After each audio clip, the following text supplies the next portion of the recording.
우리 대학교 그 바다 최고위 그 과정에서 1년에 한 번씩 그 업계를 위해서 세미나를 개최합니다.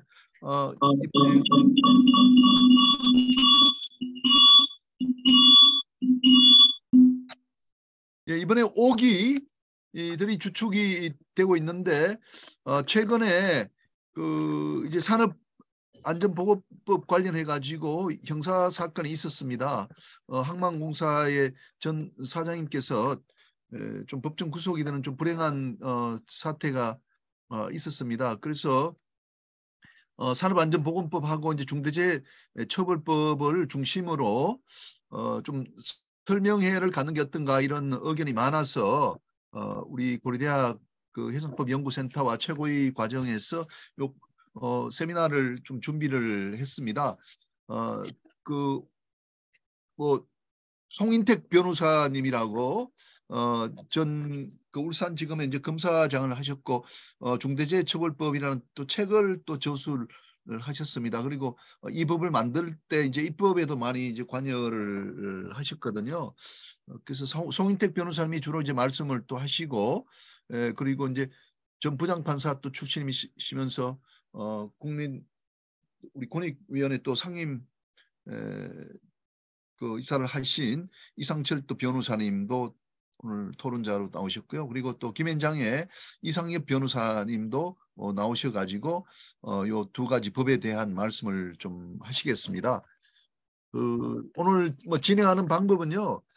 뭐 제가 이제 형법하는 교수는 아닌데 또 바다 관련 또 항만 관련 내용을 조금 이제 알기 때문에 이번에 있었던 그 사건에 대한 간략한 소개를 먼저 하고요. 그다음에 이제 이제 송인택 변호사님, 이상철 변호사님, 또 이상희 변호사님께서 이 법에 대한 뭐 내용들을 뭐 제가 이제 질문을 드리면 질문에 대한 답변하는 형식으로 이렇게 하시는데 좀 경우에 따라서 좀 더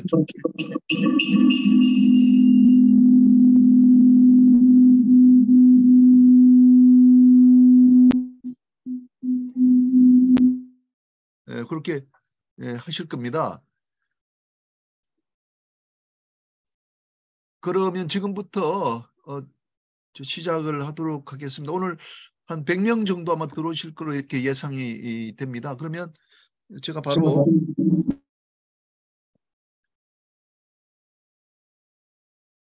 그 줌 하실 때 이 노트북하고 핸드폰하고 두 개 켜져 있으면은 이게 하울링 현상이 일어나니까요. 하나는 꺼주시면 좋겠습니다.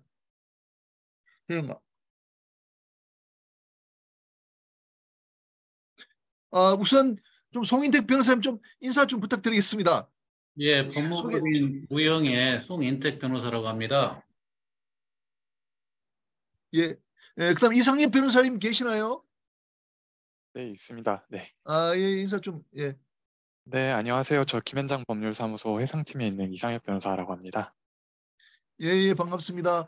그리고 이상철 변호사님, 지금 아마 그게 소리가 잘 안 되는 것 같은데 제가 소리를 키면은 이게 울리더라고요.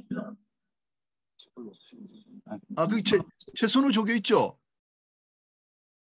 예, 최선우 조교랑 좀 처리 좀 해주시기 바랍니다. 예.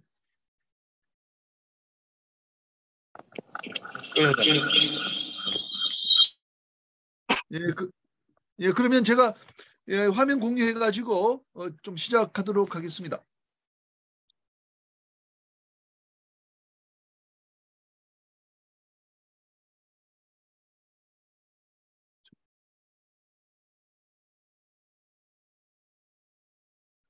예, 뭐 저는 고려대학교 법학전문대학원 교수이고요. 해상법 연구센터 센터장으로 있습니다. 지금 이 나오는 화면은 지난 6월 11일에 우리 해운 전문지인 해운신문에 요 구체적인 내용을 좀 설명한 칼럼입니다. 한번 시간 되시면 나중에 한번 보시기 바라고요. 그래서 이 사건에 대한 뭐 경과를 말씀을 드리면은 인천항만 그 공사가 이제 간문에 대한 수리를 그 이제 수리 업체에게 이제 맡겼습니다. 말하자면 도급을 줬다 이렇게 우리가 표현할 수 있죠.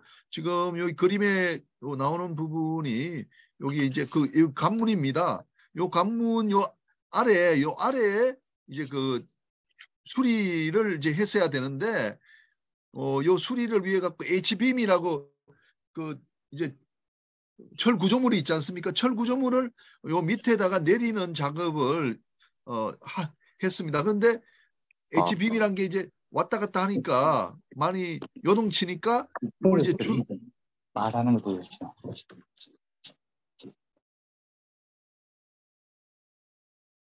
요걸 이제 줄로 잡고 요 위에서 그걸 조절을 하는 작업을 하고 있었습니다. 그런데 그 H빔을 이제 다는 그런 윈치 그런 기중기가 이제 넘어지면서 그 H빔에 줄을 연결시켰던 그 근로자가 밑에 이제 낙하해서 사망하는 그런 사고가 이제 발생을 했습니다.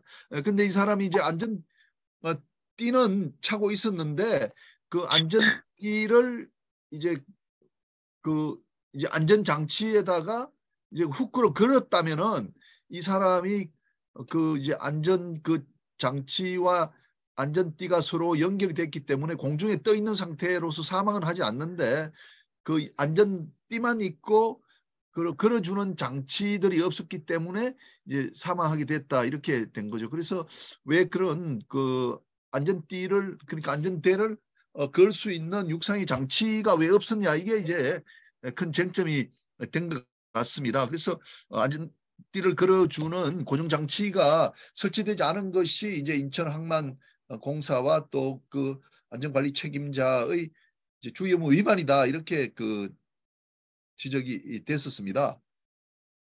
그런데 이제 인천항만공사는 그 자신은 이제 건설공사 발주자다.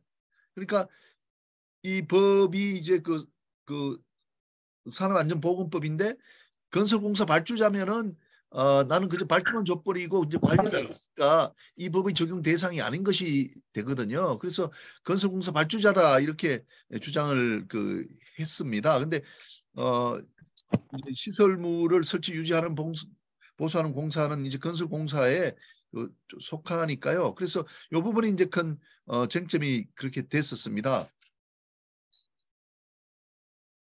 산업안전보건법을 보면은 38조의 사업주는 이제 안전조치를 취할 주의가 있다.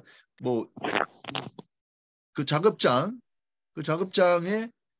위험한 것들이 있으면은 그 위험한 내용들을 이제 제거하는 의무가 있다고 봐야 되겠죠. 그래서 아까 말씀드린 안전띠 같으면은 그 안전띠를 했을 때 고정된 그 장비와 연결시킬 수 있는 그런 시설들이 있어야 되는 거죠. 그런 시설들을 잘 갖춰야 될 의무가 이제 38조에 있고 도급인도 마찬가지로 63조에 그런 의무가 이제 부과가 되어 있습니다.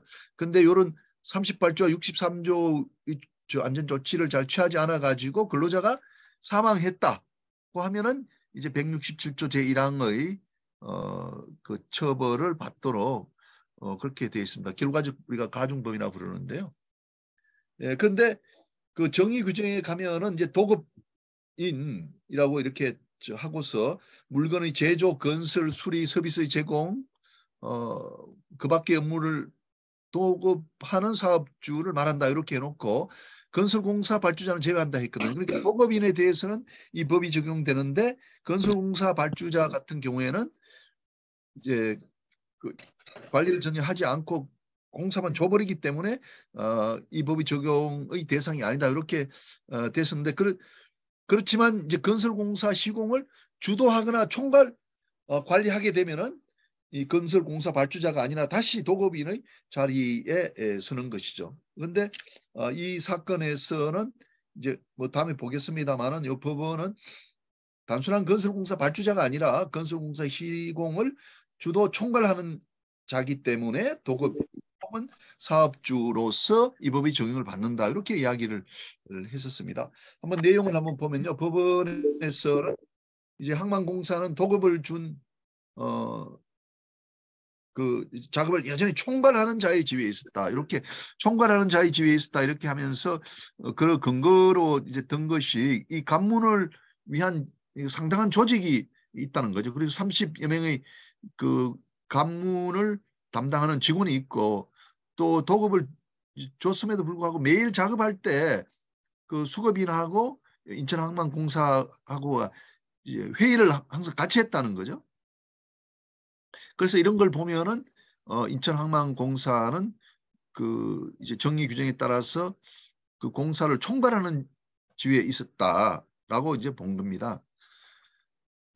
그다음에 이제 중요한 게 그 인천항만공사에서 이 간문을 담당하는 사람들이 뭐 또 순찰도 하고 자기들이 또 조사를 하는 가운데 2회에 걸쳐 가지고 간문공사에 대한 그런 위험성을 좀 제거해달라는 어떤 요청들이 있었어요. 그래서 사장이 또 서명도 하고 했었는데 이게 시정이 되지 않고 그렇게 사고에 이르게 됐다는 거죠. 그리고 또 최근에 2번에 걸쳐서 또 유사한 사고가 이제 간문에서 근로자가 낙하해서 사망하는 사고가 또 있었습니다. 그래서 우리 법원에서는 회사하고 사장에게는 이 사고 위험성을 알고도 이제 방치한 미필적 고의가 있다 이렇게 봤습니다. 그래서 이게 이제 고의범만 처벌하는데 확정적 고의가 아니더라도 이렇게 미필적으로 이제 사고 위험성을 있으면서도 그 조치를 취하지 않고 사고가 일어날 수 있다. 뭐 그런 용인을 인용을 하게 되면은 이게 미필적 고의가 이제 되는 것이거든요. 그래서 미필적 고의가 있다 이렇게 봤고 그다음에 유족하고 배상 합의도 하지 않았다 이렇게 나와 있습니다. 그래서 결론적으로는 이제 그 이제 법원에서 산업보건안전법 167조 1항 위반이다 해서 그 당시에 수급인은 이제 감독하고 인천항공사의 안전관리 총괄 책임자인 사장에게 이제 징역형을 부과를 그렇게 했었습니다. 그래서 뭐 제가 간단하게 제 의견을 좀 드리면은 이 안전띠를 고정장치에 그 안전대가 설치되어 있었다면은 근로자는 사망에 이르지 않았을 것이다. 근데 2번의 시정 요청을 처리하지 않고 이렇게 두니까 이제 미필적 고의로 보게 되는 그런 그 나쁜 계기가 마련됐다 이렇게 보고요. 그래서 시정 조치가 그 올라오면은 회사에서는 바로바로 그 시정 조치를 처리하지 않으면은 잘못하면 이렇게 미필적 고의로 형사처벌의 대상이 될 수 있다는 거고 그것이 이제 우리에게 주는 그런 의의가 아닌가 이렇게 생각이 들고요. 그런데 이 부분은 제가 잘 모르기 때문에 우리 송 변호사님 등 그 전문가들한테 좀 여쭤보려고 그러는데 이 회사 사장이 스스로 안전관리 총괄 책임자로 나선 겁니다. 그래서 뭐 3개월 취임하고 3개월 내에 교육을 받기도 하고 이렇게 됐었는데 왜 사장이 안전관리 총괄 책임자가 되어가지고 이렇게 형사처벌의 대상이 되도록 말하자면 회사로 봐서는 큰 리스크를 안도록 됐는가. 그래서 그 밑에 부사장이나 뭐 이사급들에게 안전관리 총괄 책임자의 지위를 줄 수도 있는 것이 아닌가 이런 생각이 들거든요. 그래서 그 부분에 대해서는 뭐 나중에 좀 토론을 한번 하도록 하겠습니다.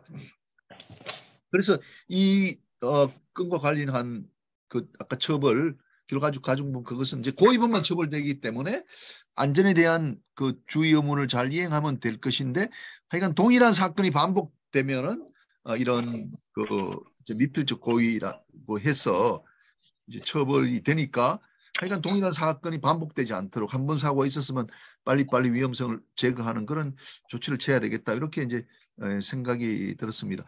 다시 한번 말씀드리면 이 건은 중대재해처벌법이 아니고 그 전에 부터 있었던 산업안전보건법과 관련된 내용입니다. 자, 그래서 이제 제가 말씀드린 것은 뭐 이걸로 하고요. 그 다음부터는 우리 오늘 그 토론자로 모신 그 세 분의 이야기를 듣도록 하겠습니다. 우선은 우리 그 송 변호사님께서 산업보건안전법하고 산업안전보건법하고 그 중대재해처벌법하고 이 두 가지 법이 있는데 그 법에 대해서 조금 개요랑 또 차이점을 좀 설명해 주시면 좋을 것 같습니다. 변호사님. 예, 말씀드리겠습니다. 예. 이제 변호사님 혹시 뭐 PPT 같은 거 준비되어 있습니까? 있으면 아니, 그거는 아니고 예. 예. 그러면 제가 요걸 일단 좀 내려가지고 예. 예, 말씀하십시오. 예. 지금 변호사님 화면 켜주십시오. 비디오. 예. 예, 좋습니다. 예. 그 산업안전보건법 이게 이제 어떤 사고가 있다.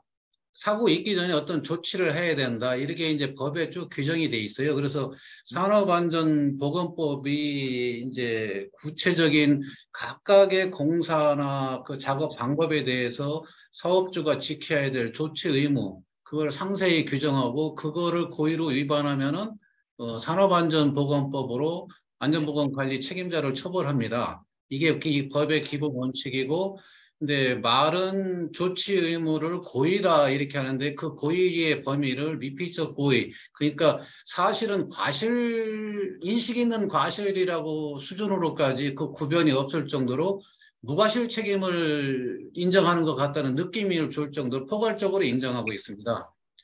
법률상은 뭐 구체적 주의 의무 위반이라고 하지만은, 그래서 어떤 구체적인 어떤 거를 할 때는 무슨 조치를 해야 된다는 거를 위반했을 때가 산업안전보건법이고, 그다음에 이제 그 중대재해처벌법은 경영 책임자인 사장인 경영 책임자가 그 안전보건관리 책임자 등을 지휘해서 리스크 관리를 잘 해라. 쉽게 얘기하면은 그 하라는 조치가 이제 중대재해처벌법에 정해져 있는데 그거를 위반했을 때 처벌하는, 그러니까 일종의 관리 책임을 처벌하는 거고, 산업안전보건은 조치 의무 위반을 처벌하는 겁니다. 그리고 이제 이거와 더불어서 형법상 업무상 과실치사죄가 있는데, 이거는 포괄적입니다. 매우 포괄적해가지고 인식이 있는 상태에서 필요한 조치를 하지 않았다면은 그에 대해서 처벌하는 그런 내용이라고 보시면 됩니다.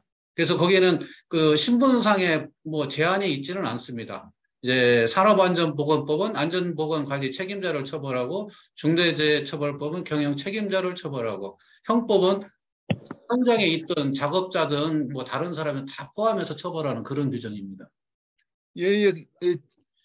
내용 잘 알게 되었습니다. 근데 이제 그 두 번째 요 질문인데 우리가 여기 오늘 참석하신 분들 중에 뭐 상당 부분은 우리 형법은 잘 모르시는 분들일 겁니다. 근데 형법은 하여간 고의범만 처벌하는 것이거든요. 근데 산업보건안전법에는 결과적 가중범이라고 하거든요. 이번에 처벌된 그 규정이에요.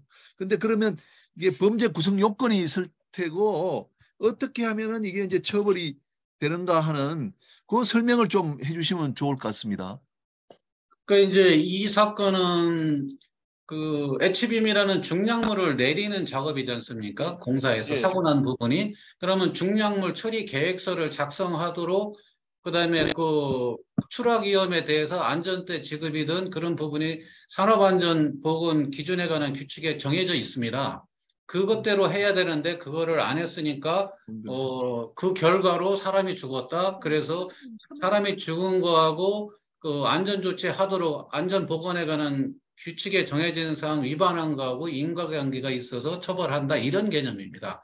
그러니까 그 고의 과실은 크게 일반인은 따질 필요가 없습니다. 그건 법률가들이나 할 일이고, 사실상 나 저 고의 없다, 제가 고의 없다 이렇게 하는 건 거의 낙타가 바늘구멍 빠져나가는 그런 수준으로 인정받기가 무지 어렵습니다. 저도 초임검사 때 이거 세상에 이렇게까지 다 고의 책임을, 이게 무슨 고의냐 과실이지, 저 스스로 그렇게 느꼈을 정도로 현실에서는 사고에 대한 거에서 웬만하면 다 고의가 있다 이렇게 하지, 아주 예외적인 경우에는 다 고의 인정한다고 보시면 됩니다. 예, 그 부분이 참 문제인 것 같습니다. 제가 볼 때도 우리가 그 이제 회사의 사장님이나 또 밑에서 실무를 하시는 분들이 그 HBM 이렇게 할 때 그 사람이 사망하기를 뭐 의혹하고 그게 인용하고 그래도 좋다 하는 사람은 없는 거거든요. 그래서 쉽게 그 미필적 고의나 이렇게 인정하는 거는 안 될 것 같은데 너무 이렇게 쉽게 지금 변호사님 말씀 들어보면 거의 과실인 것 같은데 고의가 있는 것처럼 해서 고의범으로 이제 의율을 해버리는 그런 거는 조금은 문제가 있는 것 같습니다. 그래서 이 건도 그러면 한 번 더 다투어봐야 될 것 같아요. 항소심에 가서 그죠? 예.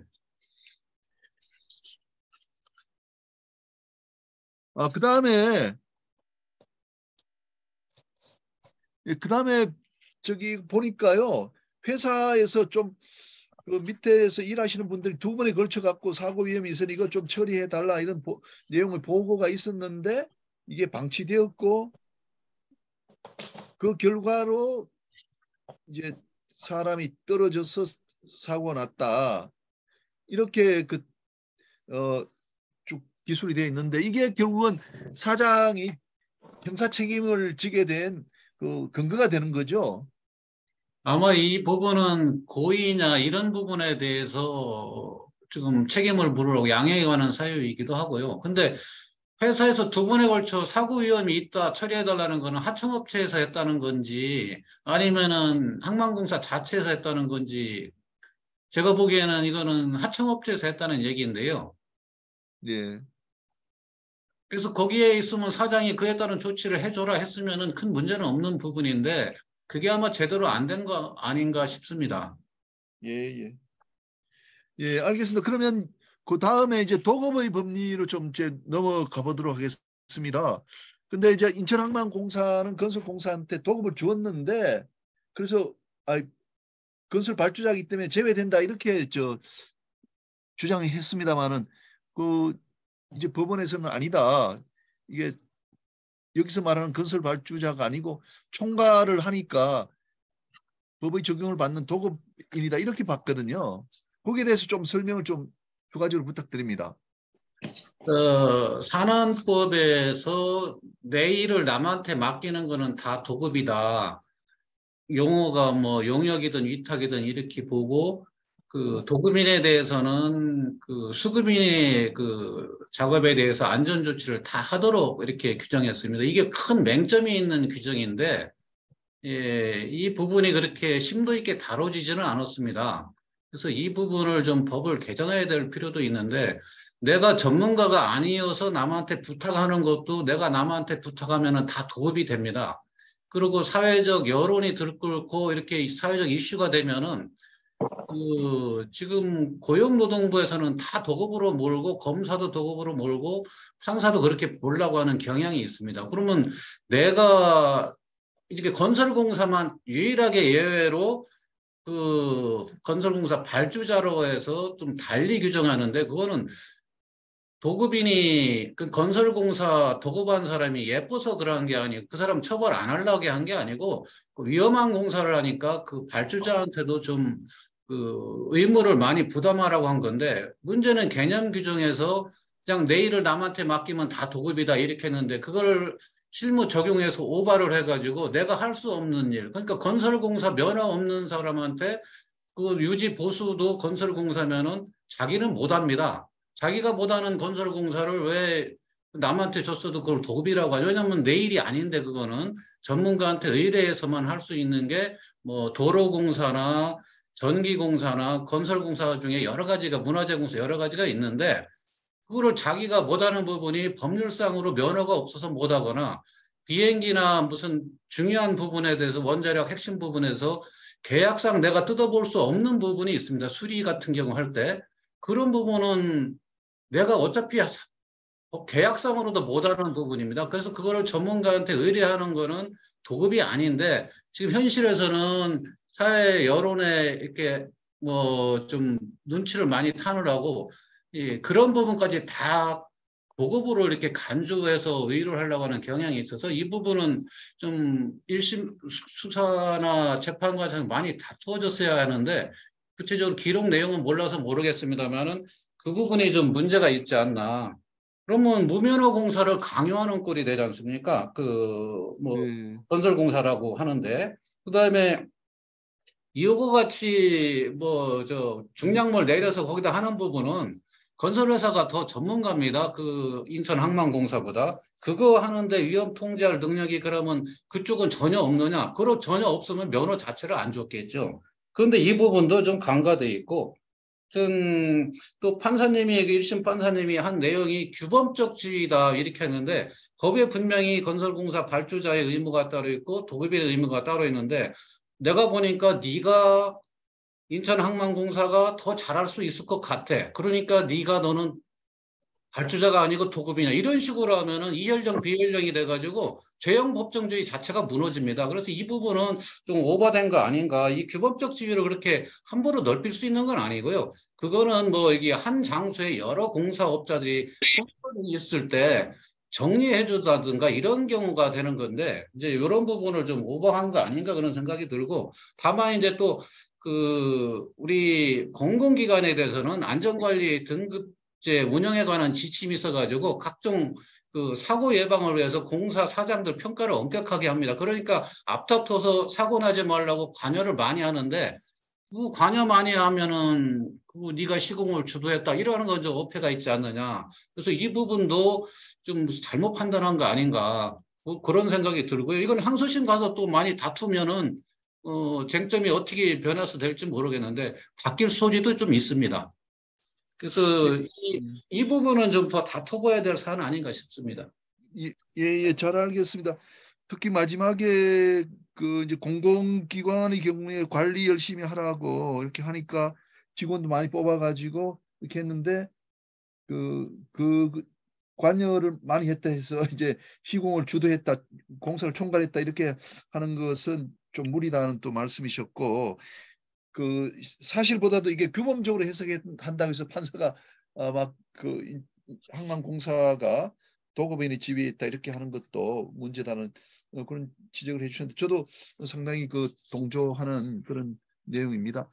그다음에 여기 두 번째, 세 번째는 사실 그 우리 그 해운에 있는 분들이 이제 그 이제 선박 관리 회사들을 가지고 있습니다. 이제 해운 회사가 그 선원 또는 뭐 선박의 안전에 대한 관리를 자회사나 또는 전혀 다른 제3의 관리회사에게 선박관리회사에게 이게 일을 넘기거든요. 일종의 이제 도급이 되지 않습니까? 그런데 과연 이제 선박회사 자체가 또 그 도급인으로 책임을 지는가 이런 것이 중요하기 때문에 이 부분에 대해서는 우리 오늘 나오신 변호사님들 세 분한테 의견을 좀 많이 물어보도록 하겠습니다. 그 제가 판결문 읽어보니까 법원의 판사님께서 법원에서 주차장 수리를 이제 그 전문가들한테 도급 준 경우하고 이게 간문에 대한 전반적인 그 관리도 하고 책임 부서가 있는 인천항만공사가 간만 수리를 이제 또 그 수급인한테 준 경우하고는 이 다르다. 말하자면 법원은 뭐 주차장 수리 맡기면은 그걸로 더 이상 할 일이 없지만 항만공사 같은 경우는 뭐 간문에 대한 그런 지식도 많고 또 담당 부서가 있으니까 차원이 다른 거다 이렇게 하면서 이제 인천항만공사는 그런 이제 도급을 준 일 자체를 말하자면 건설 그 공사 자체를 총괄했다 이렇게 봤거든요. 그런 비유를 이렇게 한 내용을 제가 이제 읽었습니다. 그래서 이제 이런 비유에 대해서 좀 어떻게 생각하시는지 일단 한번 그 말씀을 좀 들어보겠습니다. 그 이상엽 변호사님 계세요? 네, 있습니다. 네. 예, 변호사님 좀 말씀 좀 부탁드립니다. 이게 결국은 그러니까 이제 건설공사 발주자와 도급인을 이제 구분하는 어떤 기준이 결국엔 건설공사의 시공을 주도해서 총괄 관리하였는지 요걸 가지고 이제 이게 건설공사 발주자냐 아니면 이제 도급이냐를 이제 일반적으로 구분을 하고 있는데 아마 이 비유에 대해서 사실 뭐 제가 직접적으로 이 언급하는 거는 뭐 좀 조심스럽긴 하지만 아마 이제 그 법원의 판사가 이제 강조하고자 한 바는 이게 실제로 어떤 조직을 갖추고 거기에 대해서 책임을 지는 어떤 부서가 있는 그런 어떤 조직을 통해서 이거 어떤 건설공사의 시공을 주도해서 관리했다. 그러면 이 경우에는 이제 도급인으로 보는 게 좀 더 가깝다라는 어떤 그런 비유를 들고자 한 건데 사실 이 비유만 가지고 어떤 판단하기 어렵고 사실 어떤 그 실질을 가지고 진짜 우리가 지금 문제된 어떤 HB는 어떤 내리는 작업이나 이런 전반적인 건설 공정이나 이런 부분들을 총괄 관리하였는지 이걸 가지고 사실을 판단되어야 될 문제라고 저는 생각이 됩니다. 네. 예, 예, 감사합니다. 이상철 그 변호사님 네, 들리시나요? 네. 여보세요? 예, 예, 말씀해 주십시오. 네, 안녕하세요. 고대 바다가정 5기에 지금 재학 중인 이상철입니다. 뭐 오늘 공부도 할 겸, 뭐 토론자지만 공부할 겸 나왔습니다만, 뭐 산업안전재해법하고 중대재해처벌법은 뭐 어찌 보면 일반법과 특별법 관계라고 하는데 사실은 산업안전재해법으로는 회사의 대표이사, 실제 의사 결정에 깊이 관여하는 사람들을 처벌 못하니까 그 사람들을 주타겟으로 만들어낸 법이라 봐서 어찌 보면 그 점에서는 별개의 법입니다. 그래서 중대재해처벌법이 나올 때부터 말이 많았고 위헌성 시비도 많은데요. 저는 뭐 그 어떤 근로자들이 어떤 특히 하도급하던 근로자들이 열악한 환경에서 일하는 것에 대한 어떤 그 보살핌이 있어야 된다는 데서는 100번 찬성합니다. 특히 아마 그동안 이제 태안화력의 김모 근로자가 이제 알려 죽은 거나 또 뭐 지하철 압사 사건 여러 가지 열악한 환경에서 주로 근무하던 그 하도급 근로자 회사들의 근로자들이 사건 사고를 많이 입었는데 그게 아마 여론화되어서 이 중재재해처벌법까지 이르게 된 걸로 알고 있는데요. 그 당시로서는 어떤 그 결국 위험의 외주화를 주지 말자. 위험한 일은 도급인 자기들 회사에서 다 회피해가지고 하지 않고 위험하고 더럽고 힘드는 일부만 떼가지고 하도급 주는 것에 대한 경종을 울려야 되겠다라는 것을 많이 나왔습니다만은 그걸 금지하자는 법안을 만들자고 했죠 처음에는.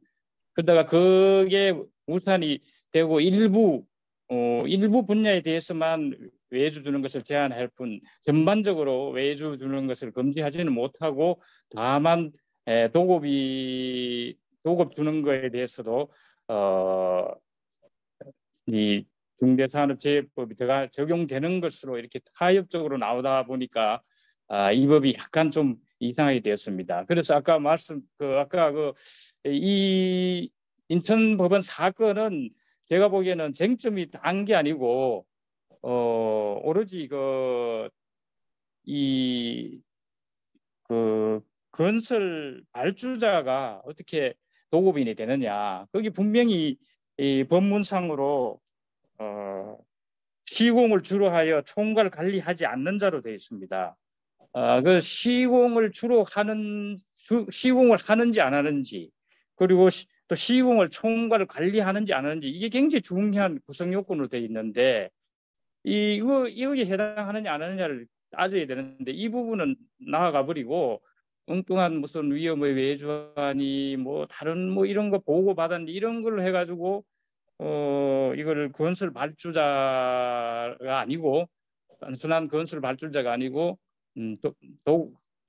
도급인의 지위에 있다라고 해서 판결을 내린 걸로 보입니다. 이 부분에 대해서는 좀 원심이 굉장히 좀 강경한 게 아닌가 싶은데 이거는 항소심에서도 좀 더 다뤄져야 될 문제가 아닌가 싶습니다. 그래서 저는 기본적으로 이 법의 산업안전법이 나오면서 개정되면서 좀 맹점이 아닌가. 건설 발주자를 분명히 제외를 했는데 제외를 했으면 그 취지에 충실하게 해야 되지. 거기 사각지 되는 건 다른 걸로 어떻게 해야 되지. 이거를 억지로 산업안전재해처벌법으로 엮어있는 것은 좀 잘못되지 않았나. 왜냐하면 그 당시에는 중대재해처벌법이 없었거든요. 그래서 만약 기소된다면은 분명히 중처법으로 기소했을 겁니다. 중처법은 분명히 지금 어찌 보면 실질적 지배 개념이란 게 나오거든요. 시간, 장소, 뭐 설비 이런 거에 대한 실질적으로 지배하는 거에 대해서도 책임을 져야 된다고 하기 때문에 지금은 이 법을 적용해도 되지 않을까 싶은데 산업재해안전법으로 지금 적용해서 처벌하는 거는 조금 무리했지 않나 저는 개인적으로 생각합니다. 그래서 저는 항소심에서 과연 저 법으로 유지가 가능할까 저는 개인적으로 그렇게 생각하고 있습니다. 네, 예, 이상입니다. 감사합니다, 변호사님. 네, 네, 네, 변호사님 그 좋은 말씀 감사드리고요. 네, 그 다음에 비슷한 뭐 내용입니다만은 그 이제 선박회사들이 여기 뭐 도급 수급 관련해서 이제 관심을 좀 많이 갖습니다. 이거 중대재해처벌법하고도 이제 연결이 되는데, 근데 이제 그 선원 관리를 맡기면은 사실 모회사에 해당하는 선박회사는 이거 그 관리를 하지 않는데, 예를 들면 선박의 그 설비 문제로 선박이 승선하던 사람들이 뭐 사망하게 된다면은 이게 그 선박회사가 아까 이 변호사님 말씀하신 실질적 지배 개념, 실질적으로 지배 운영 관리하는 자에 해당해서 이게 책임을 지는가? 우리 그 업계에서는 이제 모회사가 책임을 진다 이렇게 해가지고 상당히 긴장하고 이렇게 있거든요. 그래서 이 부분은 이상엽 변호사님이 또 해상법도 전문가고 하니까 이 부분을 연구를 좀 하셔서 또 논문도 수고하셨는데 이상엽 변호사님 이 부분에 대해서 좀 부탁 좀 드립니다. 네. 이거를 일단은, 책임을 지는가, 그러니까 선박회사, 그러니까 결국 선주 내지는 해운회사가 결국 이제 책임을 지는가의 문제인데요. 이거는 일단은 그 중대재해처벌법과 그다음에 산업안전보건법 두 가지 법으로 좀 일단은 나눠서 일단은 판단을 해봐야 될 사항인 것 같습니다. 그래서 대부분의 이제 그 해운 기업은 자신이 운항하는 선박을 뭐 직접 관리하는 경우도 있긴 있지만 사실 선박 관리 회사에다가 관리 업무를 위탁하는 경우 많고 위탁하는 경우에는 이제 선박의 관리나 아니면 수리, 수모품, 기부속 등의 어떤 보급 업무 같은 것도 이제 요청하게 되고요. 그다음에 더 나아가서 이제 선원들을 이제 공급받기도 하는 어떤 그런 구조를 갖게 되는데 이런 경우에 이제 만약에 선박에서 어떤 중대재해 그러니까 뭐 그러니까 선원이 뭐 사망하거나 하는 어떤 중대재해가 발생했을 때 그렇다라고 하면 과연 그 선박 관리 회사는 사실 어떻게 보면 뭐 책임을 부담하는데 어떤 직접적인 어떤 뭐 큰 문제가 없을 것이라 보이지만 이제 해운 기업이 그러면 과연 책임을 지느냐 특히 뭐 도급인으로서 책임지느냐 이런 문제가 있을 수 있을 것 같습니다. 그래서 먼저 중대재해처벌법의 관점에서 일단은 조금 말씀을 드리자면 이 경우는 결국에는 어느 회사가 결국 실질적인 지배 운영 관리하는 책임이 있느냐, 그 선박에 대해서 이게 이제 기준이 될 것 같고, 그렇다라고 한다면 그 해운 기업이 결국에 이제 선박 관리를 그 선박 관리 회사에 위탁한 경우에도 결국에 그 선박에 대한 어떤 지배 관리 점유는 유지하고 있는 것으로 사실 보아야 됩니다. 그렇기 때문에 이제 선박은 여전히 그 해운 기업의 실질적인 지배 운영 관리 하에 있다라고 봐야 되고 그런 상황 하에서 결국에 선박 관리 회사에게 선박 관리 업무를 위탁한 이상에는 이제 그 선박 관리 회사 소속 종사자들이라 하더라도 결국 이제 우리 해운 기업에서 결국 그 중대재해처벌법 5조 등에 따른 어떤 그 안전보건 확보 의무를 부담한다고 해석될 여지가 큽니다. 그에 따라서 이제 중대재해를 만약에 그 선박 관리 회사의 소속 종사자들이 입게 된다라고 하면 그 책임을 부담할 가능성이 있다라고 봐야 될 것 같고요.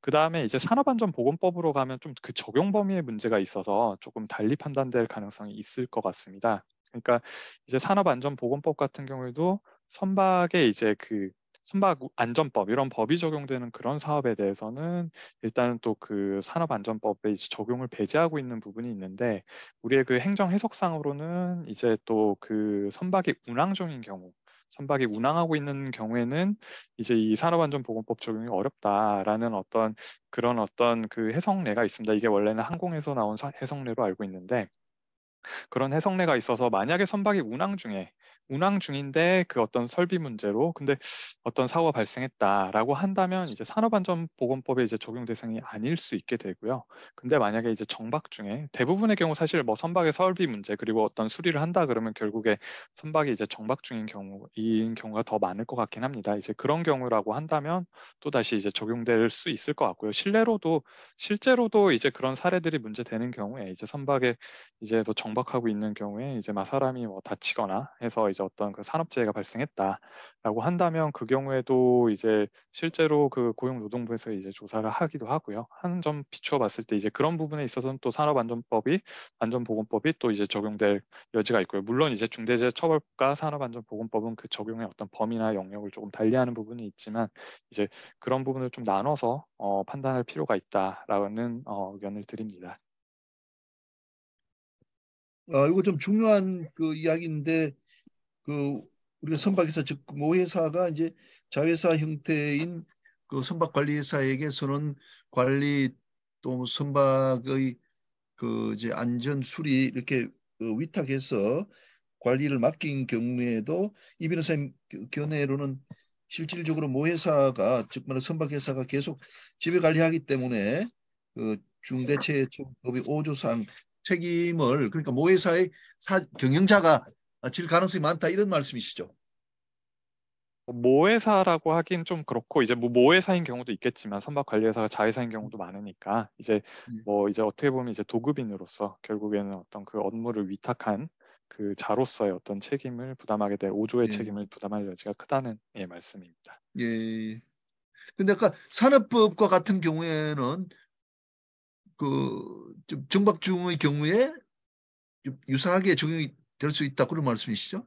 네, 그렇습니다. 이게 예, 선박이 운항 중인 경우에는 또 이제 그 선박안전법은 적용이 될 수 있는데 또 그 경우에는 또 산안법이 적용되지 않는다라는 어떤 그 해석례가 있기 때문에 그런 해석례가 그대로 적용된다 그러면 이제 좀 그런 부분, 그러니까 선박이 지금 어떤 상태냐, 어떤 운항 중이냐, 아니면 운항 중이 아니냐 이런 부분의 차이가 좀 있을 것 같습니다. 예, 그 뭐 나중에 배가 이제 그 용선이 돼 있는 경우가 있지 않습니까? 그 선체 용선, 나용선이 돼 있는 경우에는 그 실제로 선박을 지배 관리하는 것은 선박 소유자가 아니라 나용선자이기 때문에 나용선자가 이 법의 적용이 대상이 될 것 같거든요. 처벌이 대상이. 네, 저도 사실 같은 의견입니다. 그러니까 예, 우리가 흔히 말하는 실무상 말하는 뭐 BBC나 뭐 BBC, HB도 사실 거의 마찬가지일 것 같은데요. 결국에 그 나용선자 내지는 그 선체용선자가 결국에 자신의 어떤 선원들을 넣고 그다음에 자기가 어떤 주도하에 운항을 하기 때문에 그런 경우에는 이제 선체용선자가 결국 이 선박에 대한 실질적인 지배 운영 관리 책임이 있다라고 볼 여지가 더 클 것 같습니다. 다만 이제 그 선체 용선이 된 이후에 다시 뭐 재용선이 됐다라고 했을 때는 조금 이제 그때 어떤 그게 이제 타임 차터 그러니까 정기 용선인지 뭐 어떤 뭐 항해용선은 사실 뭐 운송 계약이니까 조금 뭐 그 차이점이 없을 것 같지만 이게 뭐 우리가 이제 선박을 이제 정기 용선에서 빌려온다든지 아니면 정기 용선을 해준다든지 이런 거에 따라서는 사실 좀 차이가 있을 수 있을 것 같습니다. 만약에 우리가 정기용선을 다른 선사에다 해준다. 그러면 우리의 선원들이 어찌됐건 그 선박에는 이제 승선을 하고 있기 때문에 그 선박이 여전히 우리의 어떤 그 실질적인 지배 운영 관리 책임이 인정될 소지가 있는 것이고요. 뭐 반드시 인정된다 볼 수 없을 수도 있지만 그리고 그 반대로 우리가 만약에 뭐 이제 그 타임 차터로 해서 차터인을 한다. 그러니까 선박을 빌려온다라고 했을 때는 또 그 선사의 그 선주의 선원들이 거기 또 승선하고 있기 때문에 그런 경우에는 우리가 상사적인 사실 지시만 하는 어떤 지위에 있을 수 있기 때문에 용선자는 또 그런 부분에 있어서 그 경우에 그럼 과연 이런 경우에 이제 뭐 도급인으로서 책임을 인정할 수 있는가 이런 부분들은 사실 아직 뭐 미지의 영역으로 남아 있는 것 같긴 합니다. 예, 근데 이런 어떤 용선 관계에 따라 또 그 선박에 대한 지배 관계가 달라질 수 있기 때문에 그런 점에 따라서 이 법의 적용 어떤 여부나 그 적용 범위가 조금씩 달라질 수 있을 것 같습니다. 예, 예, 감사합니다.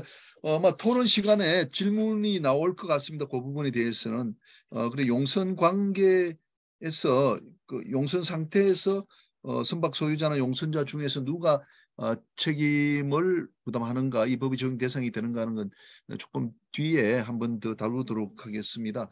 그 다음에 이제 이 사건에서 중요하게 이제 보이는 것은 실제로 공사나 또 그 총괄 책임자에게 이게 미필적 고의가 있었다라고 이제 돼 있기 때문에 사실 이게 있었는가 하는 좀 의문이 들거든요. 아까 우리 송 변호사님 말씀으로는 이게 법원이 막 고의와 이제 과실이 막 믹스돼 가지고 좀 정확히 보면은 그 인식 있는 과실로 끝나야 될 것을 또 미필적 고의로 봐서 의율하는 경우도 많다 이렇게 말씀하셨지만 그래도 우리가 이제 실무하는 사람들 입장에서는 이게 어떤 경우에 이게 미필적 고의가 되는가 하는 것이 이제 궁금하고 또 그걸 잘 알아야 될 필요가 있는 것 같습니다. 그래서 그 부분에 대한 설명을 조금 듣고자 합니다.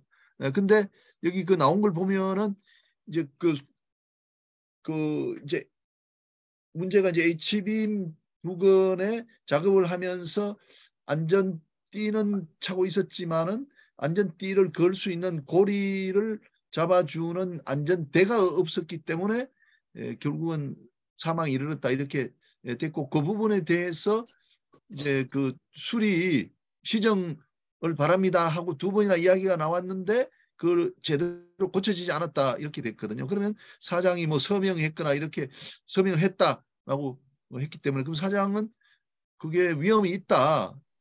그걸 그대로 두면은 사고가 나서 사람이 떨어질 수 있다. 그런데 사장이 제가 생각할 때는 죽어도 좋다. 확정적으로 죽기를 바라지 않았지만 죽어도 좋다는 생각은 안 했을 것 같은데 여기서는 하여간 미필적 고의가 있다 이렇게 했거든요. 그래서 그 미필적 고의에 대해 가지고 좀 알기 쉽게 좀 우리 변호사님들께서 설명해 주시면 좀 좋을 것 같습니다. 그 송 변호사님부터 먼저 좀 말씀 부탁드릴까요?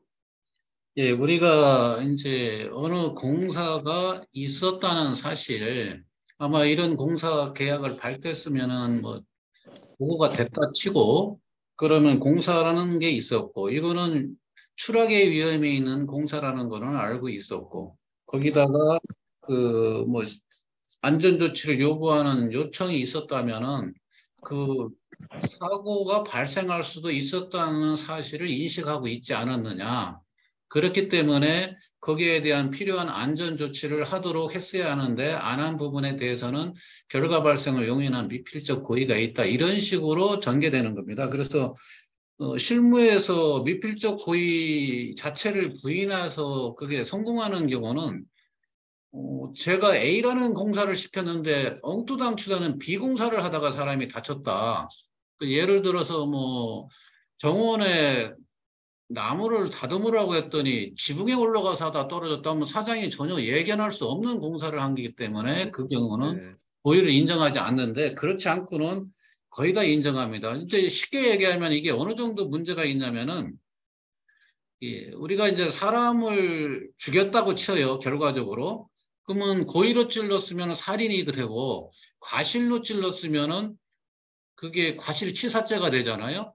예. 근데 지금 우리나라는 이상하게 이제 법원에서 검찰을 믿을 수가 없다. 2번 기소를 해서 2번 혼내줄 거를 없애겠다고 해가지고 고의와 과실이 하나의 행위다 이렇게 봐요. 지금 이 산안법에 있어서는 내가 고의로 이렇게 해가지고 조치 의무를 고의로 위반해서 사람이 죽은 거하고 형법상 업무상 과실치사로 된 부분도 하나의 행위다. 그러니까 저희가 대학에서 고의와 과실이 어떻게 하나의 행위냐.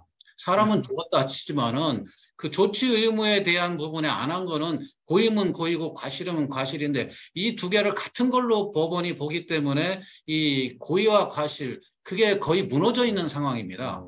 그래서 그 전혀 시키지 않은 공사 아니고서는 현재 실무에서는 그거를 거의 안 받아주는 상황입니다.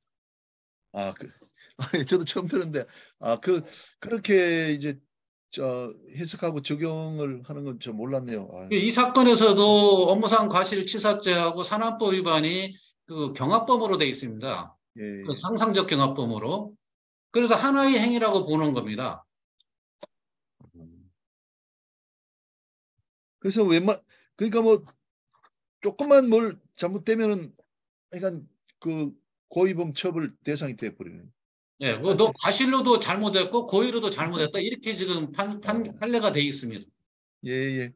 감사합니다. 그러면 우리 또 그 판사님으로 또 오래 생활하신 이상철 그 변호사님 좀 부탁드리겠습니다. 네. 판사님 시각에서 좀 말씀해 주십시오. 예.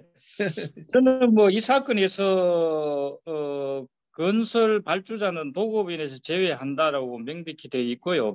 법문에 건설 또 발주자가 안 되려면은 시공을 주로 해서 총괄 안전 관리를 하지 않는 자가 돼야 되거든요. 근데 시공을 주로 하느냐 안 하느냐, 주 시공자냐, 그리고 총괄 관리하는 자냐 아니냐, 이 두 가지 요건이 굉장히 중요한 요건입니다. 이거에 해당되는지 여부가 가장 중요한데 지금 다른 정황을 걸어가지고 지금 규범적으로 그냥 이 공사 발주자가 아니고 도급인에 해당된다라고 이렇게 판단한 것에 대해서는 저는 마음에 들지 않고요. 이 부분이 과연 항소심이 유지가 될지 좀 의문입니다. 그래서 어쨌든 도급인이라고 친다면은 그러면은 고의 과실에 대해서는 어떻게 볼 거냐? 이거 방금 송 변호사님 말씀하신 그대로죠. 뭐 실무적으로는 뭐 인식 있는 과실이나 미필적 고의나 거의 같이 봐가지고 고의는 어쨌든 그런 안전 조치가 방치되고 있다는 것을 뭐 알았다. 뭐 알면은 완전한 고의겠죠. 알 수도 있었는데 왜 몰랐느냐? 이건 미필적 고의가 되겠죠. 그런 식으로 해서 다 결국은 고의범으로 처벌이 됩니다. 그래서 어떤 뭐 관리 조치를 잘 이행을 했으면은 산업종사자의 사망 결과가 발생하지 않을 것으로 예견할 수 있어야 된다 하는 예견 가능성, 고의 아까 말한 미필적 고의 플러스 예견 가능성, 이게 두 가지가 딱 결합되어야만 결과적, 아까 교수님 말씀대로 결과적 가중범으로서 이걸 처벌하는 거거든요. 어쩌면 출발은 과실인데 또 나중에는 또 결과는 중요하고 그러니까 고의와 과실이 다 결합되어서는 결과적 가중범이라는 이런 식으로 지금 법률 규정이 되는 겁니다. 그래서 이런 사망 사고가 나면은 어쨌든 산업재해안전법에서는 최고 안전관리 책임자나 현장 소장이나 거기 관리자 이 사람을 처벌하는 게 주 타겟이고요. 뭐 처벌합니다. 어쨌든 사망 사고 중대한 결과가 나면은 이게 타겟이고 이 법으로 했더니만 계속 건절이 안 되는 거예요. 사망 사고가 재해 사고가 건절이 안 되니까 이제 그러면 좋다. 최고 경영 책임자 재벌의 오너까지도 건드릴 수가 있죠. 이 법에 의하면은. 왜냐하면 의사 결정의 지배 간섭까지 한다면은 그 기록이 남아 있다면 그걸로 근거로도 처벌 가능합니다. 오너까지도 처벌할 수 있기 때문에 이 법이 굉장히 강력한 거죠. 이 중처법을 만들게 된 거 아니겠어요? 중처법이 나온 이상은 지금은 최고 경영자들은 누구나 다 지금 이제 안전하지 못합니다. 그래서 안전에 대해서 진짜 신경을 쓰고 이 법에서 보면은 안전을 무슨 조치를 취하라는 게 아니거든요. 안전 시스템을 거대하고 촘촘한 안전 시스템을 구축하고 그다음에 그 안전 시스템이 잘 작동되는지 실무자들이 그런 걸 잘 하고 있는지를 상시, 감시, 감독, 관리하는 체제를 갖추었느냐 하는 게 이게 중대재해처벌법입니다. 요거 위반이 되는 것이 중대재해처벌법 위반이 되는 겁니다. 그래서 산안법하고 중대재해처벌법의 차이는 바로 그거죠. 산안법은 안전보건 조치 의무 위반이라고 하잖아요. 조치라는 거 아닙니까? 아주 그 기술적으로 정해놨지 않습니까? 요래 해야 된다, 저래 해야 된다 해놨지만은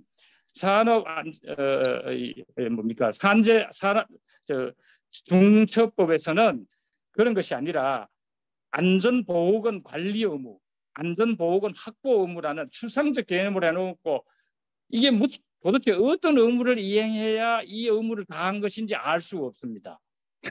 규범적, 추상적으로 규정해놨기 때문에. 그래서 이 법이 무섭다는 거죠. 이걸로 걸려고 하면은 누구나 다 안전할 수가 없는 형편에 이르게 될 수가 있습니다. 그렇기 때문에 평소에 최고 책임자들은 아까 말하던 안전 시스템을 구축하고 그 시스템이 잘 작동되는지 여부를 늘 보고받고 이런 걸 기록을 열심히 해놔야 됩니다. 나중에 사고가 나면은 압수수색 들어가 기록 몽땅 가져갈 텐데 거기에 이런 것이 제대로 작동되고 있는지를 볼 거 아닙니까? 그래서 그런 점에 대해서는 일단 사망 사고를 한 것이 난다면은 고의라는 부분은 크게 실무적으로는 그렇게 중요하지 않다. 이런 거에 잘 대비를 해야 된다. 이런 말씀 드리고 싶습니다. 예. 두 분 이제 변호사님께서 인식 있는 과실만 돼도 이게 고의범 처벌되니까 참 그 고의란 건 중요하지 않다는 이제 표현으로, 그러니까 쉽게 이게 결과적 가중범으로 형사처벌된다 이렇게 말씀을 하셨어. 그리고 변호사님께서 이 산업안전보건법하고 중대재해처벌법의 차이점을 아주 명확하게 말씀을 해주셨습니다. 대단히 감사합니다. 이상엽 변호사님, 요 미필적 고의에 대해서 한 말씀 해주십시오. 저는 뭐 이미 그 많은 부분을 설명해 주셔서 제가 뭐 특별히 더 보탤 내용은 사실 없을 것 같고요. 예. 저는 뭐 특별히 더 드릴 의견은 없습니다. 예. 자, 그러면 이제 그 네 번째 그 사항을 한번 보겠습니다. 저는 이게 전문가가 아닌데 왜 사장이 총괄 책임자로 가서 저렇게 큰 책임을 지셨는가? 그 안에 이렇게 보니까 사장이 나름대로 뭐 이렇게 되게 열심히 하려고 하셨더라고요. 그런데 안전 총괄 책임자가 돼 놓으니까 이제 그 처벌이 됐었거든요. 그래서 이게 보니까 회사가 책임지도록 돼 있는데 총괄 안전 책임자가 처벌 대상이다 이런 말은 없는 것 같은데, 제가 좀 알고 싶은 거는 그 산업 그 안전보건법에 총괄 안전 책임자를 형사처벌한다 그런 그 규정이 어디서 나오는가 그것 좀 하나 알고 싶고, 또 달리 방법이 없는가, 말하자면 지금이라도 우리가 뭐 항만이나 해운에 있는 회사들이 이 산업 그 안전보건 관련해 가지고 사장이 CEO가 아니고 다른 밑에 직급 있는 분들한테 이 자리를 넘기면은 책임을 안 질 수 있는지, 그리고 그렇게 하는 방법이 있는가 그걸 좀 여쭤보고 싶습니다. 송 변호사님 좀 부탁드릴까요? 예.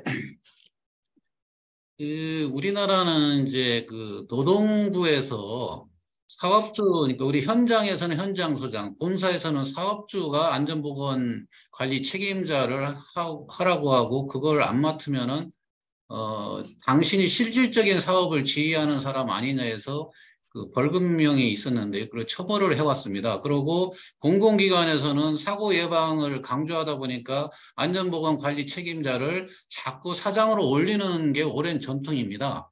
그래서 그 전에 이제 이분들이 평생을 살아오면서 내가 죄진 게 없는데 이 벌금 때문에 내 무슨 각종 공문 받을 때도 문제라고 해서 많이 억울해 하셨는데요. 그동안에 우리 그 사고 예방을 위해서는 높은 사람이 관심을 두고 자기가 형사처벌을 감수해야만 예방할 수 있다는 이 노동부 시각 때문에 그런 게 쭉 진행돼 왔었고, 뭐 이 부분에 대해서 또 까딱 잘못해서 이제 요새 CSO라는 문제가 이제 했는데, 삼표산업 회장님이 한 부분도 뭐 이렇게 해서 바지 사장 내지 안전 바지 사장을 내세웠으니까 오히려 처벌을 더 받는 그런 사유로서의 판단 근거가 됐기도 했고요. 근데 이 부분의 법적으로 제가 보기에는 저는 그동안 그 부분을 컨설팅하거나 조언을 할 때 그 분리해라 이렇게 많이 했습니다. 그래서 실제로 뭐 큰 선박 제조회사에서도 자기가 계속 하길래 왜 그렇게 하시냐, 딴 데 다 이렇게 컨설팅 받으니까 그렇게 하라고 하더라. 그거는 뭘 잘못 알고 있는데, 그렇게 되면은 중대재해처벌법도 처벌받고 산업안전보건법도 처벌받고 두 가지를 다 처벌받게 된다. 그게 분리할 수 있느냐? 분리하도록 돼 있다. 그 중대재해처벌법 시행령 4조 5호에 경영 책임자는 안전보건 관리 책임자 등등등에 대해서 필요한 권한과 예산 부여하고 그 사람 평가하도록 돼 있습니다. 그럼 지가 저를 평가할 수도 없잖아요. 그리고 실질적으로 그 사장은 현장에서 생산에 관한 부분에 모든 부분을 앉아서 관장하는 사람이 아니기 때문에 나돌아다니기도 하고 대외적 업무도 많고, 그거는 CS 이런 사람한테 내릴 수가 충분히 있는데, 노동부에서는 그거를 무지 싫어합니다. 근데 자기들이 실수로 했는지 어쨌는지 시행령을 그렇게 중대재해법 시행령 4조 5호를 잘못 만들었는지 해놨기 때문에 어떻게 할 수 없으니 그러면 자기는 자기를 평가 안 해도 된다 이렇게 유권 해석을 하고 있습니다. 그럼 지금이라도 그거를 바꾸면은 그 산업안전보건법으로 처벌받을 일은 없습니다. 그걸 했을 때 로컴이나 어느 전문가한테 이 바꾸는 게 내가 잘하려고 할 방법이 뭐냐 했을 때 자문받아서 한다면은 굳이 그것도 꼼수를 피하려고 한 것도 아닐 수 있고요. 인천항만공사는 그 점에서는 애초에 컨설팅 설계가 잘못되어 있던 게 아닌가 싶고요. 그다음에 산업안전보건법은 사업주를 처벌하는데 사업주는 법인이고 법인은 양벌로 처벌하고 그 실질적으로 형벌을 받는 거는 안전보건관리 책임자입니다. 현장에서 현장소장, 본사에서는 본사 안전관리 책임자. 그게 산안법에 처벌 규정 자체가 있습니다. 예, 이상입니다. 예, 좋은 말씀 해주셨는데 그 산업안전보건법의 경우에는 좀 피해갈 수 있는 방법이 있고 이제 다른 전문가들은 또 달리 의견을 주긴 하지만 송 변호사님은 좀 분리해라 하는 그런 입장이신 것 같습니다. 예, 말씀 잘 들었고요. 그럼 이상철 그 변호사님께서도 이 부분 좀 말씀 부탁드리겠습니다. 네, 마찬가지로 안전관리 책임자를 따로 선정을 했어야 되는데 아마 이 사건에서는 겸하고 있었는 것 같습니다. 그게 아마 뭔 사유로 그랬는지 그게 불리하게 작용해서 결국은 구속까지 이르게 된 것 같습니다. 그렇지만은 중대재해처벌법상으로는 안전관리 책임자를 설정해 놓다 하더라도 최고 경영 책임자가 그 피해갈 방법이 없습니다. 잘못하면은 두 사람 다 처벌될 수가 있고요. 만약 최고 경영자가 최고 안전 책임자를 겸하게 되면은 중대재해처벌법, 산업안전재해법, 그다음에 업무상 과실치사항제 모든 것이 다 적용이 돼서 아마 상상적 경합으로 될 가능성이 많습니다. 그래서 되도록이면 어쨌든 간에 최고 경영자로서는 산업 안전에 관한 시스템을 구축하고 관리 업무를 주로 하시고 구체적인 산업재해법에 나오는 촘촘한 어떤 안전재해 보건 조치에 관한 조항 이행 여부는 TSO로 하여금 이행토록 하는 것이 더 좋을 것 같습니다. 그렇게 해야 더 전문성도 있고 나중에 그래도 책임의 분담 이런 데 대해서도 좋은 것이 아닌가 이렇게 생각됩니다. 이상입니다. 예, 감사합니다. 두 분 다 중대재해처벌법은 이제 최고 경영자가 빠져나갈 방법이 없고 최종적으로 책임을 져야 된다. 그렇지만 산업 그 보건안전법에서는 좀 다른 책임자를 별도로 하는 것이 가능하다. 그렇게 가는 것이 맞다. 이렇게 말씀을 하셨습니다. 예, 좀 명쾌한 설명 대단히 감사합니다. 다음은 이제 이 사건과 좀 관련 없는 일반적인 이야기들을 좀 하고자 합니다. 오늘 해운회사 또 항만 또 조선 쪽에서도 많이들 들으셨는데 평소에 좀 가지고 계셨던 궁금한 사항들을 제가 몇 가지 제가 알고 있는 것만을 좀 이렇게 정리를 했고요.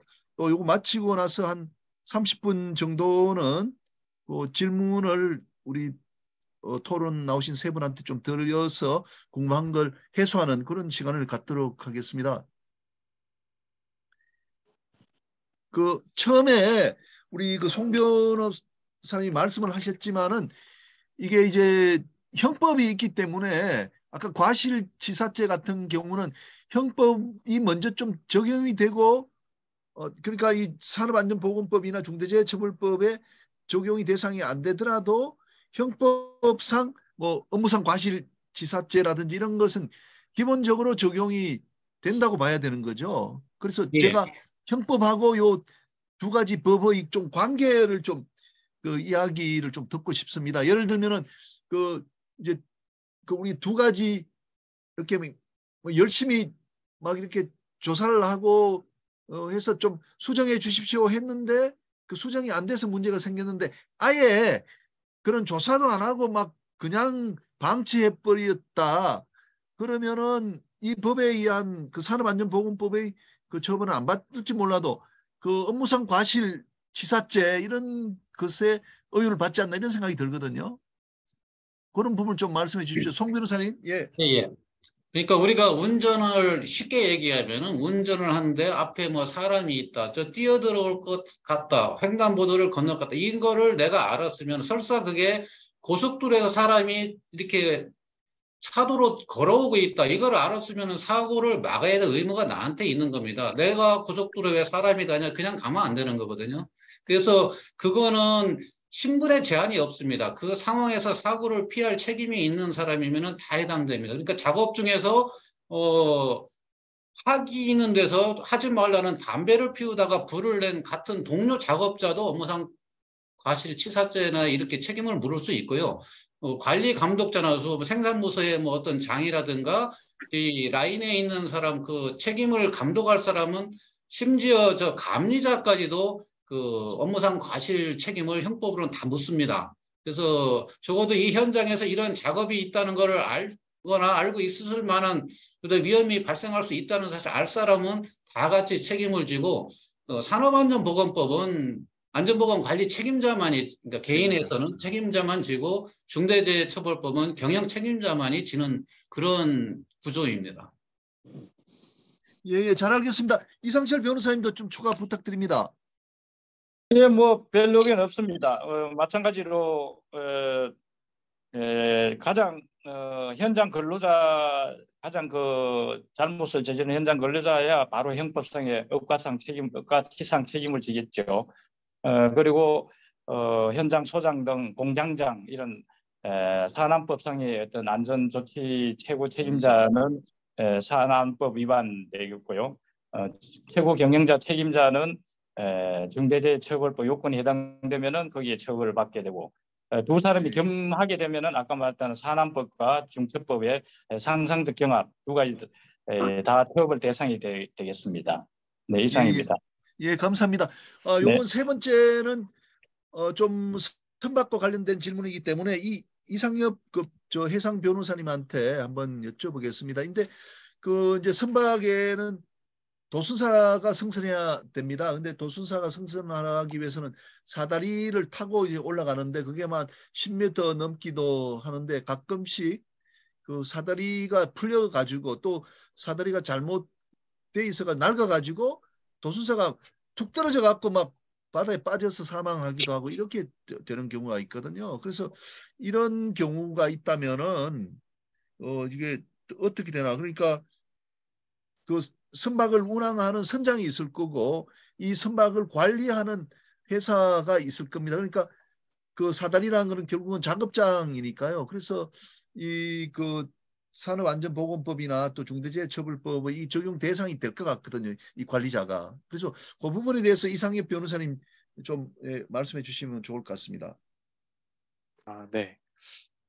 일단은 먼저 그 가장 일반법인 형법은 적용이 될 것 같고요. 이게 어떤 뭐 문제가 있었냐에 따라 조금씩 달라지겠지만 결국에 이제 도선사에서 그 사다리를 내렸는데 그 사다리에 어떤 문제가 있었고 그거를 뭐 관리하는데 어떤 소홀함이 있었다라고 한다면 업무상 과실을 인정하는 데 있어서는 뭐 특별한 문제는 없을 것 같습니다. 그리고 이제 그 외에 이제 사실 다른 법들이 문제가 되는데요.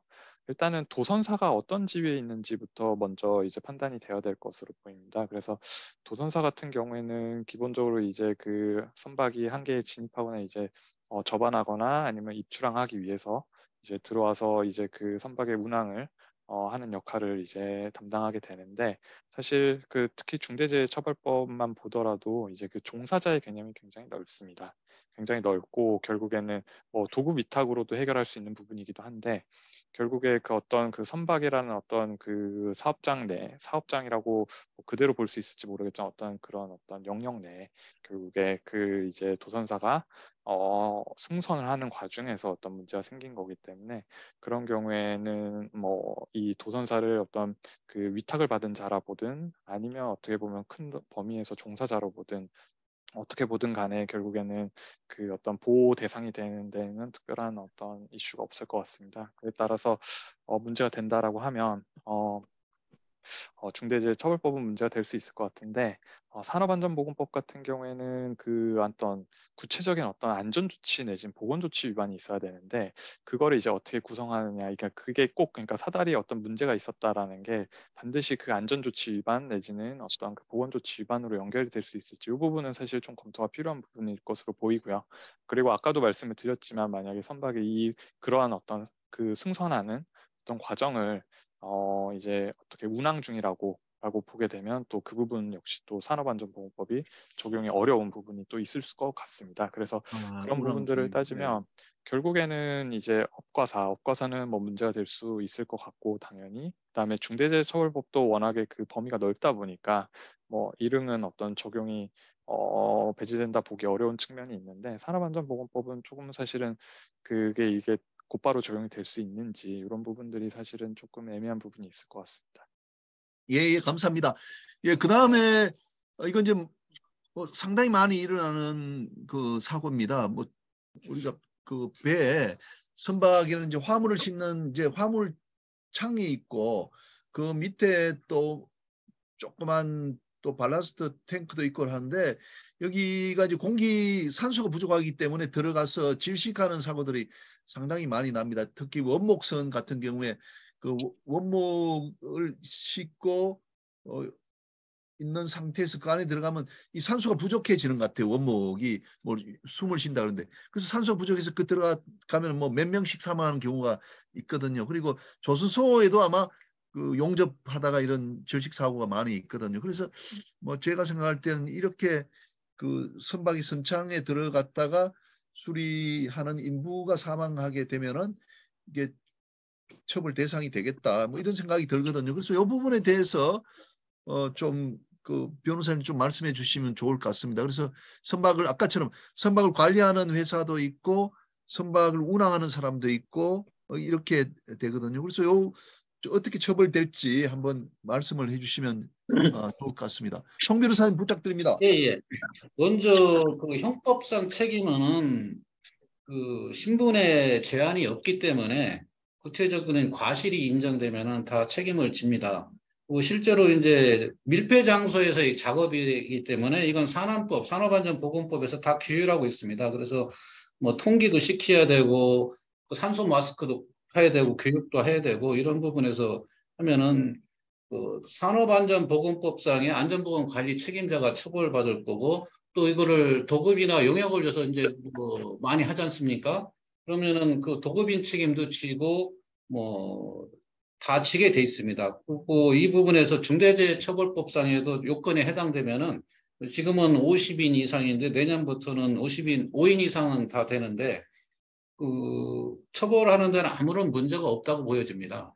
그래서 요즘은 조심을 많이 하셔야 될 겁니다. 예, 감사합니다.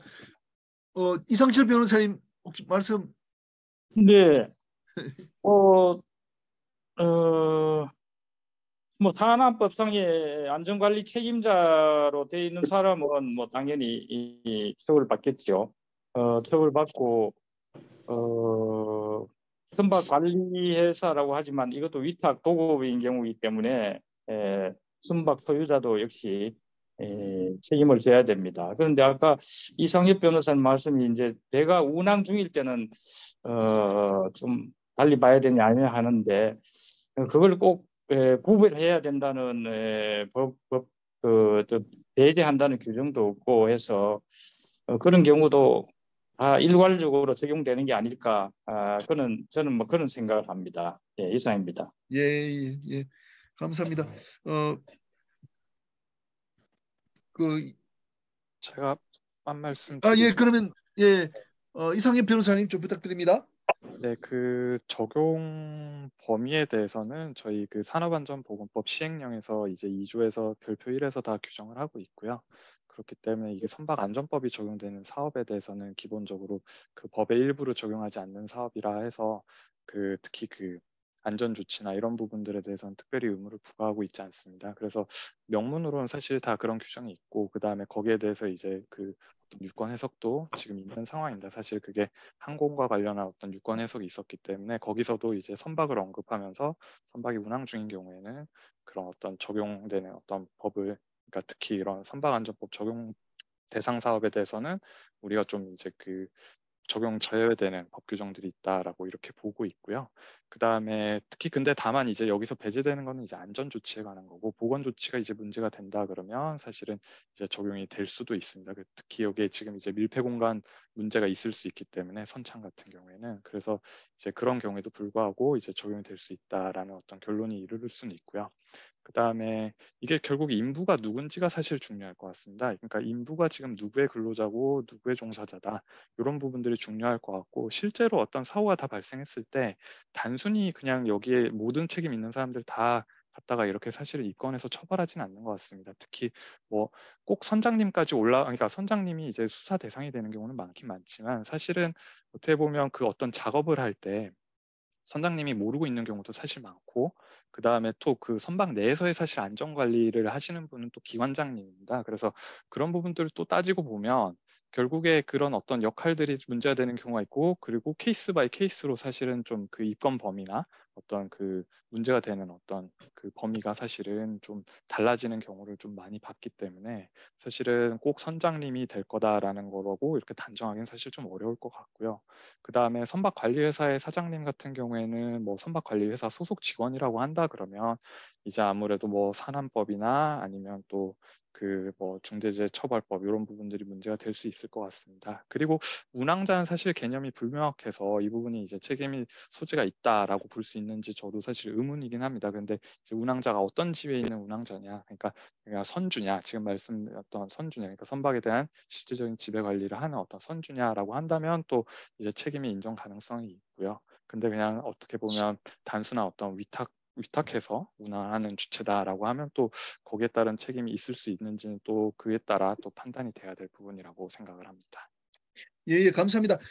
이상희 변호사님, 그 좀 시간이 좀 남았는데 아까 말씀하신 그 선박안전법의 예외 규정, 뭐 저도 오늘 자세히 몰라가지고 좀 그 규정을 나중에 좀 우리 채팅방에 조금 올려주시면 도움이 될 것 같습니다. 예, 고맙고요. 그다음에 그 마지막 질문입니다. 그 두 분 변호사님 도순사 아시는지 모르겠습니다만은 큰 배를 이제 그 운항하다가 이제 부두에 붙이는 과정은 굉장히 이제 예민하고 정교한 그런 기술이 필요합니다. 그래서 그 선박을 조종하는 전문가를 이제 배에다 태우게 됩니다. 그래서 항구에 진입할 때는 도순사가 이 배를 운항을 하게 되거든요. 근데 도순사는 이제 육지에 있다가 이제 뭐 육지에서 한 5마일, 10마일 떨어진데 그 도착한 배에 올라가야 됩니다. 그래서 조그만 배가 있습니다. 조그만 배를 타고 이제 도순사가 이제 그 큰 배를 맞이하러 가는 것이거든요. 그래서 그 조그만 배를 우리가 도선선이라고 부릅니다. 조그만 배를. 그래서 항 내에서만 운항하는 조그만 배, 그걸 도선선. 요 이제 그 과거에는 이 도선사들이 자기가 소유자면서 선원을 자기가 채용해가지고 자기가 마치 우리 자가용처럼 그렇게 바다에서 이제 그 사용을 했었고, 최근에는 뭐 주식회사를 만들어 가지고 뭐 인천이면 인천, 부산이면 부산 그 도선 지회에서 이제 주식회사를 만들어서 그 도선선 한 30척, 40척을 같이 관리를 하게 됩니다.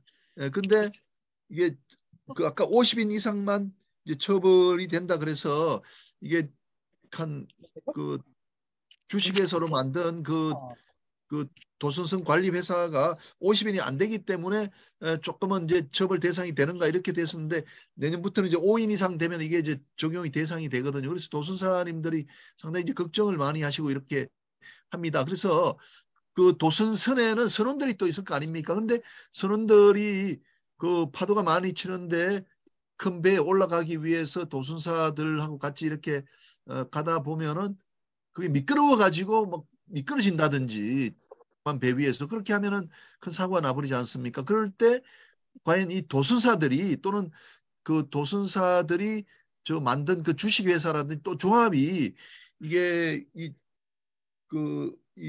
산업안전보건법이나 또는 중대재해처벌법, 특히 중대재해처벌법의 대상이 되는가, 그게 이제 상당히 이제 관심 사항이거든요. 그래서 이 부분에 대해서 좀 말씀을 좀 해주시면 좋을 것 같습니다. 송 변호사님 가능하실까요? 그거는 너무 좀 막연한 상황에서 예. 말씀을 그냥 부러지게 말씀드리긴 그렇고요. 일단 5인 이상이 돼야 된다는 거 있고, 아까 이 변호사님 말씀하신 대로 산안법에서 그 부분이 어떻게 되는지 운항 중인데 그런 부분도 살펴볼 필요가 있고, 또 뭐 운항 아닌 정박 중이라면은 그 산안법 그 산업안전보건 기준에 관한 규칙에 이런 경우 어떻게 하라는 거를 안 했을 때 산안법이 되는 거지, 사고 났다고 다 산안법 되는 건 아니에요. 그러니까 그 사고 원인이 뭐 사람이 죽었다, 무슨 원인이냐, 그 원인은 산업안전보건 기준에 관한 규칙에 뭐를 위반했느냐. 그러면 뭘 위반한 거에 대해서 그 사업주인 도전사한테 책임이 있느냐. 또 그 사람이 경영 책임자이기 때문에 그러면 경영 책임자 요건에 관리상의 조치를 다 했느냐, 이런 식으로 수사가 이어지게 돼 있습니다. 그래서 그게 맞느냐 안 맞느냐에 따라서 달라질 것 같습니다. 예, 감사합니다. 그 이상철 변호사님 혹시 의견 좀 부탁드립니다. 네, 저는 뭐 별 의견 없습니다. 예, 송 변호사님 의견하고 같습니다. 예. 네. 이상현 변호사님. 네, 저도 뭐 달리 특별한. 예, 좋습니다. 그러면요, 이게 마지막인데요. 오늘 세 분께서 이 분야에 대한 다 전문가십니다. 뭐 책도 쓰셨고 논문도 쓰셨고 신문도 많이 하셨으니까 오늘 여기 참석하신 해운 조선 물류 쪽에 계시는 분들한테 이 산업안전보건법 중대재해처벌법에 대한 처벌을 받지 않도록 어떻게 좀 준비하면 되는지 등등 좀 유의사항을 말씀해 주시면 좋을 것 같습니다. 송 변호사님부터 좀 부탁드리겠습니다. 예, 일단 형법상의 책임은 변론으로 하고, 이제 중대재해처벌법이든 산업안전보건법이든 개별 기업에서의 대처는 매우 좀 제가 보기에는 좀 어수룩합니다. 그래서 뭐 안전 전문가를 통해서 사고 예방을 위한 조치를 나름대로 한다고는 다들 많이 하십니다. 큰 업체들은. 근데 이제 그러면은 그 안전 조치를 그렇게 했을 때 사고가 안 나냐? 사고가 나보면 꼭 무슨 안전조치 하라는 걸 위반한 경우가 많습니다. 그래서 안전조치를 안전 전문가를 통해서 다 한 번 했다. 근데 상황은 끊임없이 바뀝니다. 뭐 생산에서 상황이 변화하고 공법이 바뀌고 다 바뀌는데 그거는 변화하지 않고 한 번 하면 끝이다. 그러면은 꼭 사고 나보면 원인이 꼭 있고, 그래서 산업안전보건법상으로 처벌을 피할 방법으로 내가 이렇게 안전 전문가를 통해서 다 해놨습니다 하면은 100% 습니다. 그다음에 이제 중대재해처벌법은 아까 이 변호사님 말씀하신 대로 관리상의 조치입니다. 그건 언제든지 자기가 관리상의 조치를 잘 하면은, 소위 저희가 말하는 그 막말로 얘기하면은 페이퍼만 잘 준비해 놓고 했던 거 조치사항을 잘 준비만 하면은 검사가 아무리 처벌하고 싶어도 처벌할 수가 없게 만들어 놓을 수가 있습니다. 그래서 중대재해처벌법은 피하기가 무지 쉬운 법이고 산업안전보건법은 피하기가 무지 어려운 법이다. 그러니까 어떤 거를 선택할 것이냐. 형이 물론 중대재해처벌법이 무지 무겁습니다. 그래서 대표인 경영 책임자가 이렇게 미주알 고주알 계속 지시하고 체크하고 이걸 하면은 상당 부분이 그 산업법상의 안전조치도 계속 그 체크하게 되는데, 한번 해놓고 이거 저 잘하세요 해놓으면은 잘했습니다 하면 끝이고 그다음부터는 다 틀어지고만 갑니다. 그래서 이거는 결국은 관리상의 조치, 중차법을 도입한 입법 취지도 그렇습니다. 당신이 계속 관리를 잘하면 사고가 안 날 거 아니냐, 그렇게 맞습니다. 그렇게 하면 됩니다. 이상입니다. 예, 감사합니다. 예, 이상철 변호사님 부탁드립니다. 네. 산업안전보건법은 어찌 보면 안전관리 책임자와 그 실무자인 안전관리자를 처벌해왔고, 그 사업주도 또 역시 처벌해왔기 때문에 뭐 양벌 처벌주의라고 말씀드릴 수 있는데, 더 나아가 중대재해처벌법은 CEO 경영 책임자 가 어떤 관리상의 안전보건 확보 의무를 위반한 관리상의 책임을 지라. 여기 위반할 때 또 처벌하는 삼벌주의, 소위 말해서 삼벌주의를 채택하고 있다고 해서 이게 사실 이 법이 어찌 보면은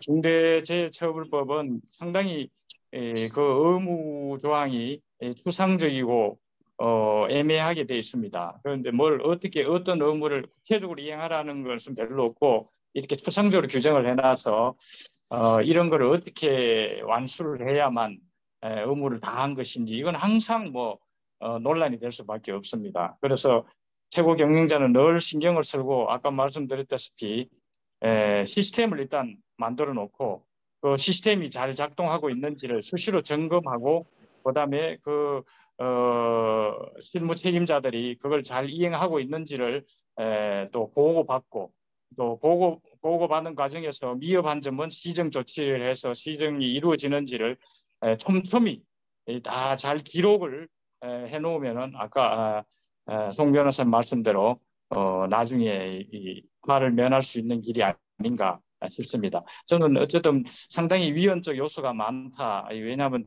처벌 또 너무 강력하고 5배의 또 어떤 징벌적 손해배상이라는 또 우리 서양의 미국의 법제에 있는 제도를 이렇게 또 여기에다 도입을 해놓고 이래서 여러 가지 문제점이 많은 법이지만 일단 만들어진 법이니까 잘 지키고 준수해서 문제가 없도록 해 나가야 될 것 같습니다. 이상입니다. 예, 감사합니다. 이상현 변호사님. 예. 네. 뭐 총론적인 부분들은 이미 많이 설명을 해주시고 좋은 말씀을 주셔가지고 제가 뭐 총론적인 설명을 다시 부연할 필요는 없을 것 같습니다. 일단은 뭐 중대재해처벌법의 관점에서 봤을 때 지금 사실 어떤 기소된 사례들이나 이런 것들을 보면 문제가 되는 것들이 좀 있습니다. 그러니까 이제 특히 위험성 평가 부분, 그러니까 유해 위험 요인 확인, 개선 업무 절차, 이게 이제 시행령 4조 3호에 나오는 내용이고요. 그 다음에 안전보건관리처의 책임자 등 권한 및 평가, 요런 어떤 그리고 비상 대응 매뉴얼, 요런 어떤 세 가지, 특히 이런 세 가지가 특히 많이 좀 문제가 되는 것 같습니다. 그 중에서도 사실은 이제 그 고용노동부에서도 마찬가지인데 사실 지금 그 가장 중요하게 생각하고 있는 어떤 안전보건 확보 의무 중에 하나가 사실 위험성 평가입니다. 그래서 이 평상시에도 이 위험성 평가를 통해서 자율적으로 사실 사업장이 스스로 어떤 위험 요인이 있는지를 발굴하고 그거를 확인했으면 이제 제거하도록 하고 있습니다. 그래서 실제로 이제 나중에 어떤 사고가 발생하더라도 기업이 그러면 평소에 이거를 열심히 예방하기 위한 노력을 했었느냐 이런 것들을 이제 엄정하게 따져서 결국에 결과에 대한 책임을 부여하는 안전관리 방식을 채택하겠다고 밝힌 바가 있습니다. 그래서 그런 부분들을 보면 결국에 특히 기업들이 이제 특히 중요하게 생각해야 되는 부분이 결국 이 위험성 평가를 어떻게 실질적으로 제대로 할 것인가 이 부분이 가장 관건이 된다고 말씀을 드릴 수 있을 것 같고 특히 그 위험성 평가를 함에 있어서 단순히 어떤 회사의 어떤 경영진 측에서 어떤 뭐 일방적으로 이제 탑다운 방식으로 밀고 가는 게 아니라 사실 그 위험성 평가 전 과정에서 사실 근로자들이 어떤 거기에 참여해서 이게 일단 실제로 이런 위험이 있고 그런 부분들에 대해서 어떻게 제거했는지 그런 기록들을 잘 남겨서 이런 실질적으로 이게 위험성 평가가 이루어지는 어떤 그런 프로세스를 만들어야 된다고 생각을 합니다. 예, 감사합니다. 특히 위험성 평가에 대한 그 말씀을 이상엽 변호사님이 해 주셨습니다. 자, 그러면 이렇게 하겠습니다. 제가 이제 준비한 건 다 됐고요. 지금 시간 한 25분 정도 남았는데 오늘 많은 분들이 참석해 주셨습니다. 그 6시까지니까요. 좀 질문하실 분들 있으시면요. 여기서 좀 손들어 주시면은 좀 질문을 하시고 답변을 듣는 형식으로 한번 하도록 하겠습니다. 예. 예. 질문하실 분 있으시면 질문보다도 제가 예. 의견을 하나 좀 드리고자 하는데요. 예. 예, 김 교수님 말씀하십시오. 김영준 교수님. 예, 저는 ESG 학회 김형준 감사이고 저 안전 분야에 대해서 많이 연구를 하고 있습니다.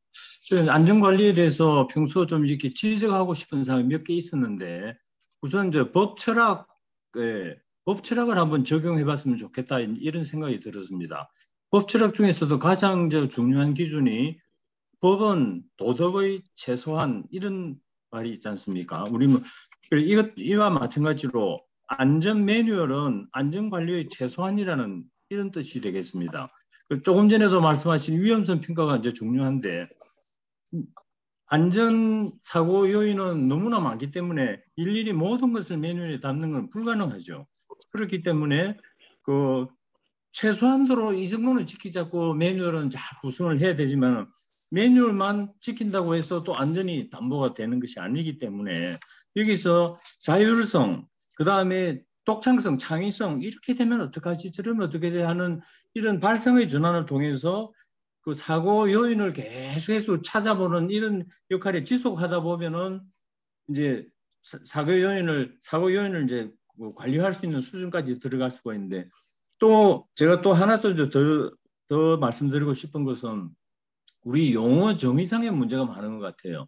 하나 이제 예를 들면 말이나 언어, 단어 이런 것들은 우리 행동을 움직이게 되는 기준이 되는데 가자 하는 게 우리 같이 가는 것이고 오자면 같이 오고 이제 이렇게 되는데 안전불감증이라는 단어가 굉장히 심각한 단어인 것 같아요. 왜냐하면은 안전불감증이라는 것은 안전은 완벽한 단어인데 안전불감증하면 사람이 움직일 수가 없어요. 동기부여가 되질 않는데 위험불감증 이렇게 하면 사람이 움직일 수가 있습니다.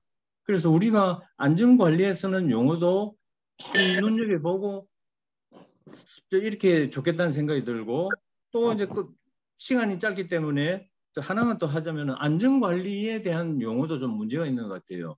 안전관리는 안전관리자만 담당하는 것으로 되어 있는데 안전관리는 전 구성원이 움직여서 어디가 위험한지 잘 살펴보는 이런 게 돼야 되는데 그래서 우리나라가 안전문화로 정착을 하려고 그러면은 이런 그 근본적인 것부터 성찰을 해야 된다는 생각이 좀 들어서 좀 말씀을 짧게 말씀드렸습니다. 이상입니다.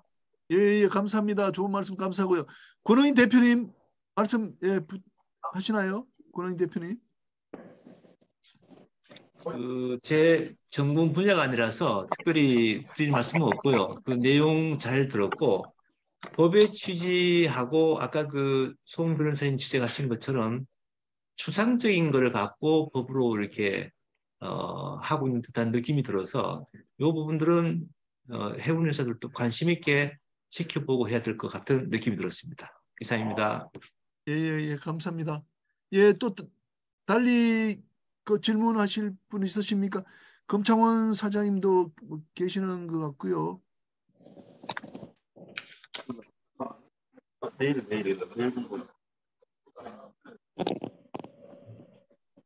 예, 권호주 사장님도 계시고 좀 질문할 거 있으면 좀 좋은 기회니까요. 좀 질문 좀 부탁드립니다. 네. 질문 하나 드리겠습니다. 예, 누구시죠? 예, 저 SM 상선 경의터미널에입니다. 예. 예, 저희는 터미널이다 보니까 산업안전보건법, 그다음에 중대재해처벌법과 더불어서 항만안전특별법도 적용을 받습니다. 그래서 이게 산업안전보건법 제2장에 보면 안전보건관리 체계를 구축하라고 해서 터미널별로 자체 안전관리 계획서도 만들고 있는데요. 그 매뉴얼이 한 100페이지 정도 됩니다. 그 안에는 안전보건관리 책임자, 관리 책임자, 안전관리자, 보건관리자 등등 많은 담당자들이 사업의 종류와 상시 근로자 수에 따라서 역할을 그 조직을 정비하도록 되어 있습니다. 그런데 실질적으로 상시 근로자가 50일이 안 된 경우에는 법령상에는 어떤 조직을 구성하라는 요건도 없는데도 불구하고 지금 현행 그 고용노동부나 고용노동청 심지어는 해양수산청에서조차도 이걸 강제화해서 지금 말씀드린 세 가지 법의 모든 요건을 다 충족하라고 저희한테 지시를 하거든요. 근데 실질적으로 실무 입장에서 봤을 때는 이 법하고 너무 좀 법에서 정의한 내용하고 현실하고는 좀 맞지 않는 것들이 많습니다. 그래서 저희는 항상 사고만 안 나기를 바라고 있고요. 그리고 실제 외부 전단 조직이 우리가 이런 그런 그 안전관리 업무를 맡기더라도 실질적으로 많은 지적 사항이 발생되는 걸로 알고 있습니다. 그만큼 지금 현행 법 자체가 실제 사업장에서 이게 적용하기에는 사실 좀 무리한 게 좀 많이 있거든요. 그리고 또 아울러서 이제 교육에 대해서 말씀드리자면 우리가 법정 교육에 있어서 종사원들이 다 법정 교육을 안전 교육을 이수를 하고 있습니다. 근데 더불어서 항만안전특별법에 따라서 또 교육을 이중으로 또 받고 있습니다. 그래서 저희는 나름 이렇게 실무적으로 안전 조치를 많이 하면서도 저희가 지금 잘 하고 있는 것인지 혹여나 사고가 나면 어떻게 해야 될 것인지 항상 우려가 되더라고요. 이 부분을 조금 실무를 하면서도 좀 내년에 5인 이상이 된다 그러면 5인 이상이 적용된다 조직 가정하에서도 안전보건관리 책임자, 관리감독자, 안전관리자 등등 많은 사람들이 임무를 부여돼서 이 조직을 운영해야 되는 것인지 그게 좀 궁금합니다. 예, 좋습니다. 송 변호사님 좀 답변 좀 부탁드릴까요? 예. 아무리 그런 거가 뭐 현실에 맞지 않는다 해도 우리가 관에 대해서 그 뭐 현실이 안 맞는다, 나 못하겠어, 이렇게 말을 못하지 않습니까? 그래서 주어진 여건 내에서 뭐 최대한 잘 할 수밖에 없는 상황이고요. 그다음에 사고는 그렇다고 해서 안 나면 평생 안 나지만 날 때는 생각지도 않게 납니다. 그래 보면은 꼭 원인이 있습니다. 지금 무지 불안해 하시는데, 전에 이제 제가 이제 중대재해처벌법 실무연구회 회장인데, 저희한테서 가상 수사를 좀 해달라.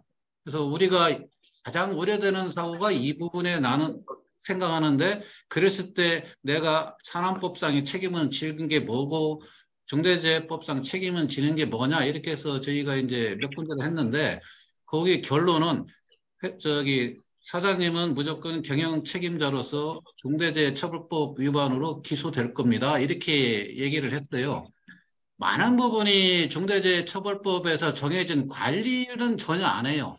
그냥 한 번 하고 끝나는, 그거는 일회성이 아닌데 관리가 안 되기 때문에 그 중처법은 거의 위반일 거고, 또 그 다음에 그게 안 되다 보니까 시시각각 현장은 바뀝니다. 이게 아까 터미널 같은 경우는 이게 중대재해처벌법상에 시민재 교통수단이 공공시설에서 이제 그것도 해당될 수 있는데, 그런 부분에 대해서 수시로 변하는 거에 대해서 계속 하냐, 그게 안 되기 때문에 항상 무슨 사고가 났다면 뭐 위반이 있다, 이렇게 되게 돼 있습니다. 그러니까 지속적 관리하는 거를 좀 신경을 쓰시면은, 아까 이상철 변호사님 말씀하신 대로 그거는 한 번 했다고 끝나는 게 아닙니다. 계속 관리를 해야 되는데 그 부분만 신경 쓰시면 그렇게 어렵지 않겠는가. 참 불안하고 답답하면 수사하던 사람이나 뭐 중대재해 전문하는 변호사들한테 가상 사고를 일으켜가지고 이거에 대한 수사 좀 한번 해주세요 해버리면은 어디가 문제인지 금방 알 수 있을 겁니다.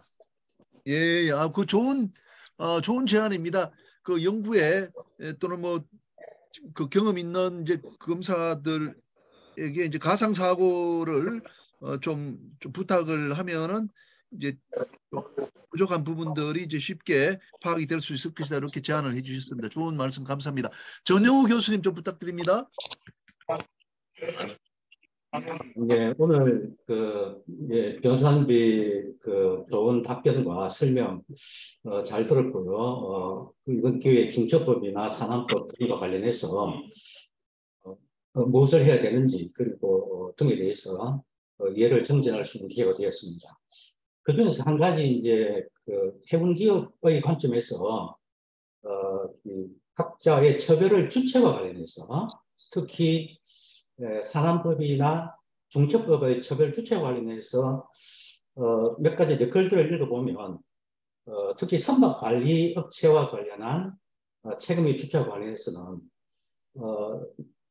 일부 제가 읽어보니까 선박관리업자가 과연 선언법에 보면은 국제기금인 해상노동협약을 도입해서 우리는 선박 소유자로 하는데요.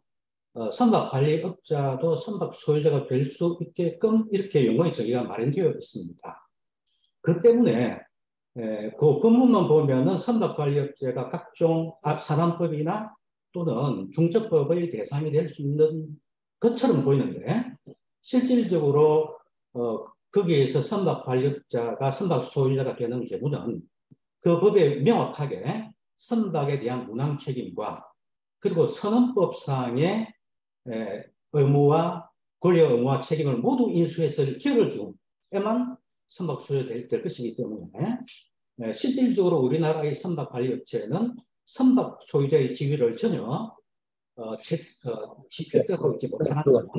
이 점에서 보면은 다만 이제 법률적인 관점에서 선박관리업자가 그런 법률상의 처벌 대상이 된다라고 하게 되면 상당히 오해를 불러일으킬 수 있지 않겠냐 이렇게 보이고요. 다만 그 법률에 따라서 예외적으로 예를 들면 조선소라든지 또는 금융 회사가 그 어떤 이제 배를 가져갈 사람이 배를 가지 못함으로써 배를 가지게 되었을 때 그때는 선박관리업자에게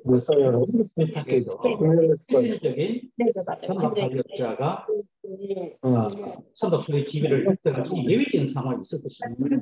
그럴 경우에는 아마도 산안법이나 중적법의 대상이 될 수 있다라고 이렇게 설명하는 것이 저는 옳다고 보이는데요. 뭐 저희 견해에 대해서 혹시 다른 분들의 견해를 듣고 싶습니다.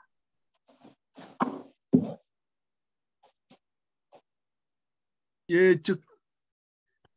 교수님, 선박관리 회사에 대해서 말씀하셨죠? 선박관리회사. 그렇습니다.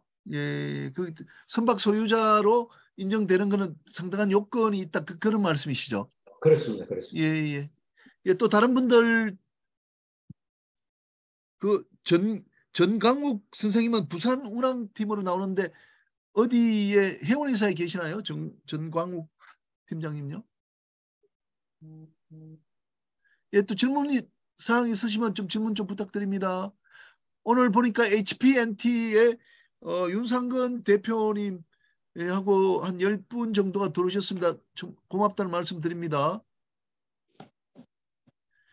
예, 항만 터미널에서 좀 많이 들으셨습니다. 뭐 터미널도 그게 이제 그 관리 구역이 있으니까 상당히 걱정을 많이 하시는 것 같습니다.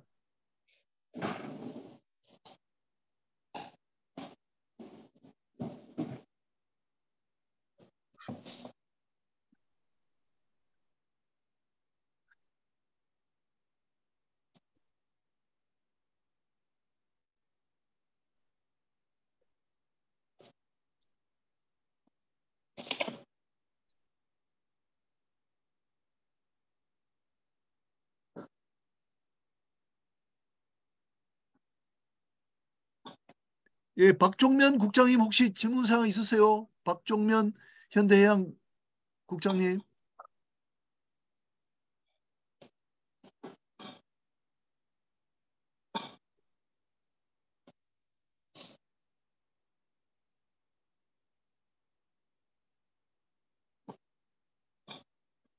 예, 보니까 신성해운도 들으셨고요.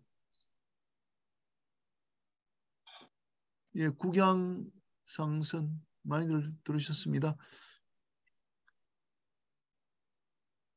예, 질문사항 없으시면요. 그러면 좀 뭐 슬슬 마무리해도 될 것 같습니다.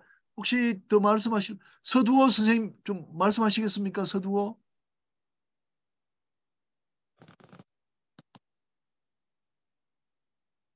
예, 이제 그 45분인데요. 그러면 뭐 정리하고 마치도록 하겠습니다. 제가 한마디 할게요. 고문영 교수님, 예, 반갑습니다. 예. 질문하신 분이 없어가지고 제가 보충적으로 오늘 좋은 토론 잘 들었습니다. 저도 사실 중대재해법하고 산업안전보험 중요하다고 하고 ESG 학회 S와 관련돼서 굉장히 중요한데 본격적으로 앞으로 공부해야 되겠다 생각하고 조금 전에 송인택 변호사님이 그 중대재해 책임법, 처벌법 그 회장이시라고 실무연구회 회장이시라니까 아니면 이상철 변호사님이 대답하셔도 되고, 이상철 변호사님이 얘기할 때 말씀하실 때 이 중처법 제15조 손해배상 책임 그 1항의 5배, 5배가 위헌 소지가 있다고 얘기했는데, 저는 그 궁금한 게 왜 5배로 됐는지, 2배도 될 수 있는데, 뭐 미국은 5배는 아니고 한 3배 이상으로 알고 있는데, 그래서 왜 5배, 아마 10배도 나왔었고, 아니, 뭐 2배를 하자는 안 나와가지고 아마 절충된 거 아닌가 생각하는데, 5배라고 나온 이유가 혹시 어떻게 나왔는지 한번 궁금해서 상당히 지금 굉장히 중요한 문제라고도 보거든요. 옛날에 선거법 위반할 때, 그 선거법 위반한 사람이 12배 해가지고 그 위헌 판단 받았거든요. 그래서 이것도 굉장히 중요한 문제이기 때문에 제가 또 헌법학회 회장도 했고 해가지고 구체적인 기준으로 왜 5배가 됐는지 굉장히 중요한 의미가 있기 때문에 한번 의문을 드립니다. 우리 이상철 변호사님이나 송인택 변호사 회장님 중에 두 분 다 하셔도 됩니다. 제가 알고 싶어서 5배가 된 원인을 좀 알고 싶습니다. 예. 네, 그 징벌적 손해배상이 아마 이 법에 이렇게 명문으로 들어간 건 아마 이 법이 최초가 아닌가 싶습니다. 다른 어디 공정거래법이 어디 뭐 3B 이하 뭐 있다고 들었는데 제가 아직 그걸 찾아보지는 못했고요. 5B 이하의 손해배상에 처한다는 이 규정이 들어간 그 원인에 대해서는 아마 국회 속기록이나 이런 걸 자세히 봐야 그 연유를 알 수 있을 것 같습니다만은 이런 산업재해에 관해서 이렇게 아마 손해배상 책임을 이렇게 징벌적 손해배상 책임으로 이렇게 확대한 것은 아마 다른 입법 내에도 잘 없다라고 들었습니다. 아마 그 당시에 독일에서 뭐 이런 유사한 게 있었다고 하는데 독일은 아마 그 고의로 범죄 행위를 용인하는 경우에 아마 그렇게 징벌적 손해배상 책임을 하는 것이었지, 여기는 뭐 고의로 어떤 범죄 행위를 용인하는 그런 형태의 입법이 아닌데도 이렇게 들어왔다는 것은 좀 문제가 있는 법이 아닌가 생각이 됩니다. 그런데 이 법의 입안 과정에 좀 관여하셨다는 송 변호사님 고견을 들어보시는 게 좋을 것 같습니다. 이상입니다. 예, 송인택 변호사입니다. 제가 법에 관여한 건 아니고 법은 어느 날 저도 모르게 막 만들어서 제가 저렇게 만들면 안 된다고 목소리 좀 떠들고 그 고용노동부 이쪽이나 뭐 옛날에 뭐 먹는 물도 식품에 해당되기 때문에 해당된다고 하지를 않나, 원료와 제조물에 다 포함시켜가지고 그러면 자동차도 해당된다고 하고 제조물 책임까지 뭐 이런 문제가 많이 있었는데, 그래서 시행령 제정 과정에서 좀 반대를 했었고요. 그 배상 범위 징벌 배상에 이제 지금 우리나라가 여러 개가 있습니다. 그래서 독점규제법에 손해액 10배로 돼 있고, 대규모 유통사업 공정화에 관한 법률, 대중소기업 상생협력 촉진에 관한 법률, 부정경쟁 방지법, 그다음에 그 축산 계열화 사업에 관한 법률, 특허법, 실용신안법, 공정거래법, 그 기간제 뭐 근로자 보호에 관한 법률, 이렇게 해서 여러 개 법률에서 3배로 정해 있고요. 5배로 한 게 뭐냐면 신용정보의 이용 및 보호에 관한 법률에서 그 손해의 5배를 넘지 않은 범위에 배상 책임이 있다, 이렇게 해서 징벌배상을 규정하고 있습니다. 그거를 몇 배로 할 것인지는 국회의원들이 자기 마음대로 한 거기 때문에 특별히 뭐 그거는 없습니다. 그래서 기존에 3배가 쭉 있다 보니까 거기하고 지금 가장 많이 한 게 5배가 신용정보의 이용 및 보호에 관한 법률이 5배로 돼 있으니까 그렇게 한 걸로 같습니다. 이 부분에서 많이 논의된 적도 없습니다.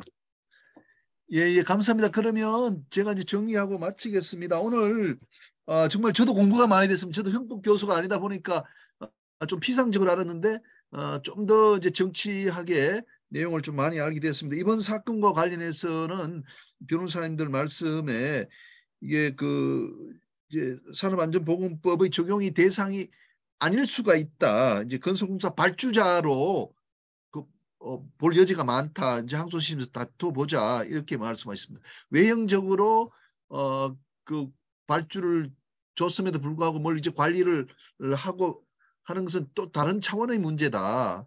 그 수급인이 더 높은 전문 지식을 갖고 있는 사람인데 그쪽이 적용이 대상이 돼야 된다. 그러니까 건설공사 발주자로 봐서 그 이 법이 적용 대상이 아닌 것으로 볼 여지가 많다 이렇게 말씀을 하셨고, 뭐 저도 오늘 처음으로 알았는데 이 법원의 입장이 고의하고 과실을 거의 구별하지 않고 인식 있는 과실만 되는 경우에도 이게 미필적 고의로 해서 처벌하는 이런 것들이 이제 거의 일반화되어 있기 때문에 이게 뭐 미필적 고의가 아니다 하고 이 사건을 끌고 가기는 대단히 어렵다는 느낌이 그렇게 들었습니다. 예, 그리고 산업안전보건법하고 중대재해처벌법하고 뭐 차이를 좀 말씀해 주셨는데 산업안전보건법은 특별한 안전과 보건과 관련되는 사항을 특별하게 조치를 취하도록 돼 있다면은 그런 의무를 받고 있다면은 중대재해처벌법은 그런 것을 이제 관리하는 좀 더 높은 차원의 추상적인 그런 주의 의무가 부과가 돼 있다 이렇게 하셨고, 산업안전보건법상으로는 최고 경영자가 자기가 총괄 책임자가 아니고 다른 사람한테 넘겨가지고 빠져나갈 그런 여지도 있는데 이 사건은 어떻게 됐는지 그렇게 되지 않았다고 하셨고, 중대재해처벌법은 최고 경영자는 어떻게 하든지 처벌이 대상이 되는 것이다. 그래서 뭐 제도를 잘 만들어 가지고 끊임없이 그 살피고 또 기록에 남겨서 처벌이 대상이 안 되도록 하자 이렇게 말씀을 하셨습니다. 그리고 또 하나 좀 더 연구할 부분은 산업보건안전법에 있는 그 규정 자체가 시행 규칙인가 가면은 운항 중인 선박에는 적용이 되지 않는다는 것이 있으니까 그건 좀 다시 한번 확인할 필요가 있는 것 같습니다. 오늘 정말 많은 분들이 오시면 한 100분 정도 이렇게 오셨거든요. 그래서 해운회사 또 항만 공사 측의 분들도 상당히 많이 오셨고요. 우리 바다 공부 모임 또 최고위 과정 분들 많이들 오셨습니다. 정말 강의가 참 좋았던 것 같습니다. 또 우리 그 송 변호사님 그리고 이 변호사님 이 변호사님에게 우리 박수 좀 부탁드리겠습니다. 감사합니다. 예. 감사합니다. 예, 그리고 요 중대재해처벌법 해설과 대응요 송인택 변호사님 책이니까요. 책 좀 많이 참고해 주시기 바랍니다. 예, 제가 오늘 그 강의한 내용을 조금 한 페이지 정도로 요약해 가지고 한번 올려드리고요. 지금 한 내용은 이게 저장돼 있으니까 유튜브 동영상으로 한번 만들어 가지고 좀 반복해서 들을 수 있도록 그렇게 하겠습니다. 이동해 뭐 부소장님 혹시 말씀하실 거 있으신가요? 예, 마이크, 예. 예, 교수님, 저 세미나 잘 들었고요. 예, 예. 저희 우리 센터에서 후원하는 행사가 잘 돼서 너무 좋습니다. 예, 예, 이상입니다. 예, 그러면 이상으로 마치도록 하겠습니다. 오늘 참석해 주신 여러분들 너무 감사합니다. 이상으로 마치겠습니다. 수고하셨습니다. 감사합니다. 예, 감사합니다. 송 변호사님, 감사합니다. 예, 감사합니다. 수고하셨습니다.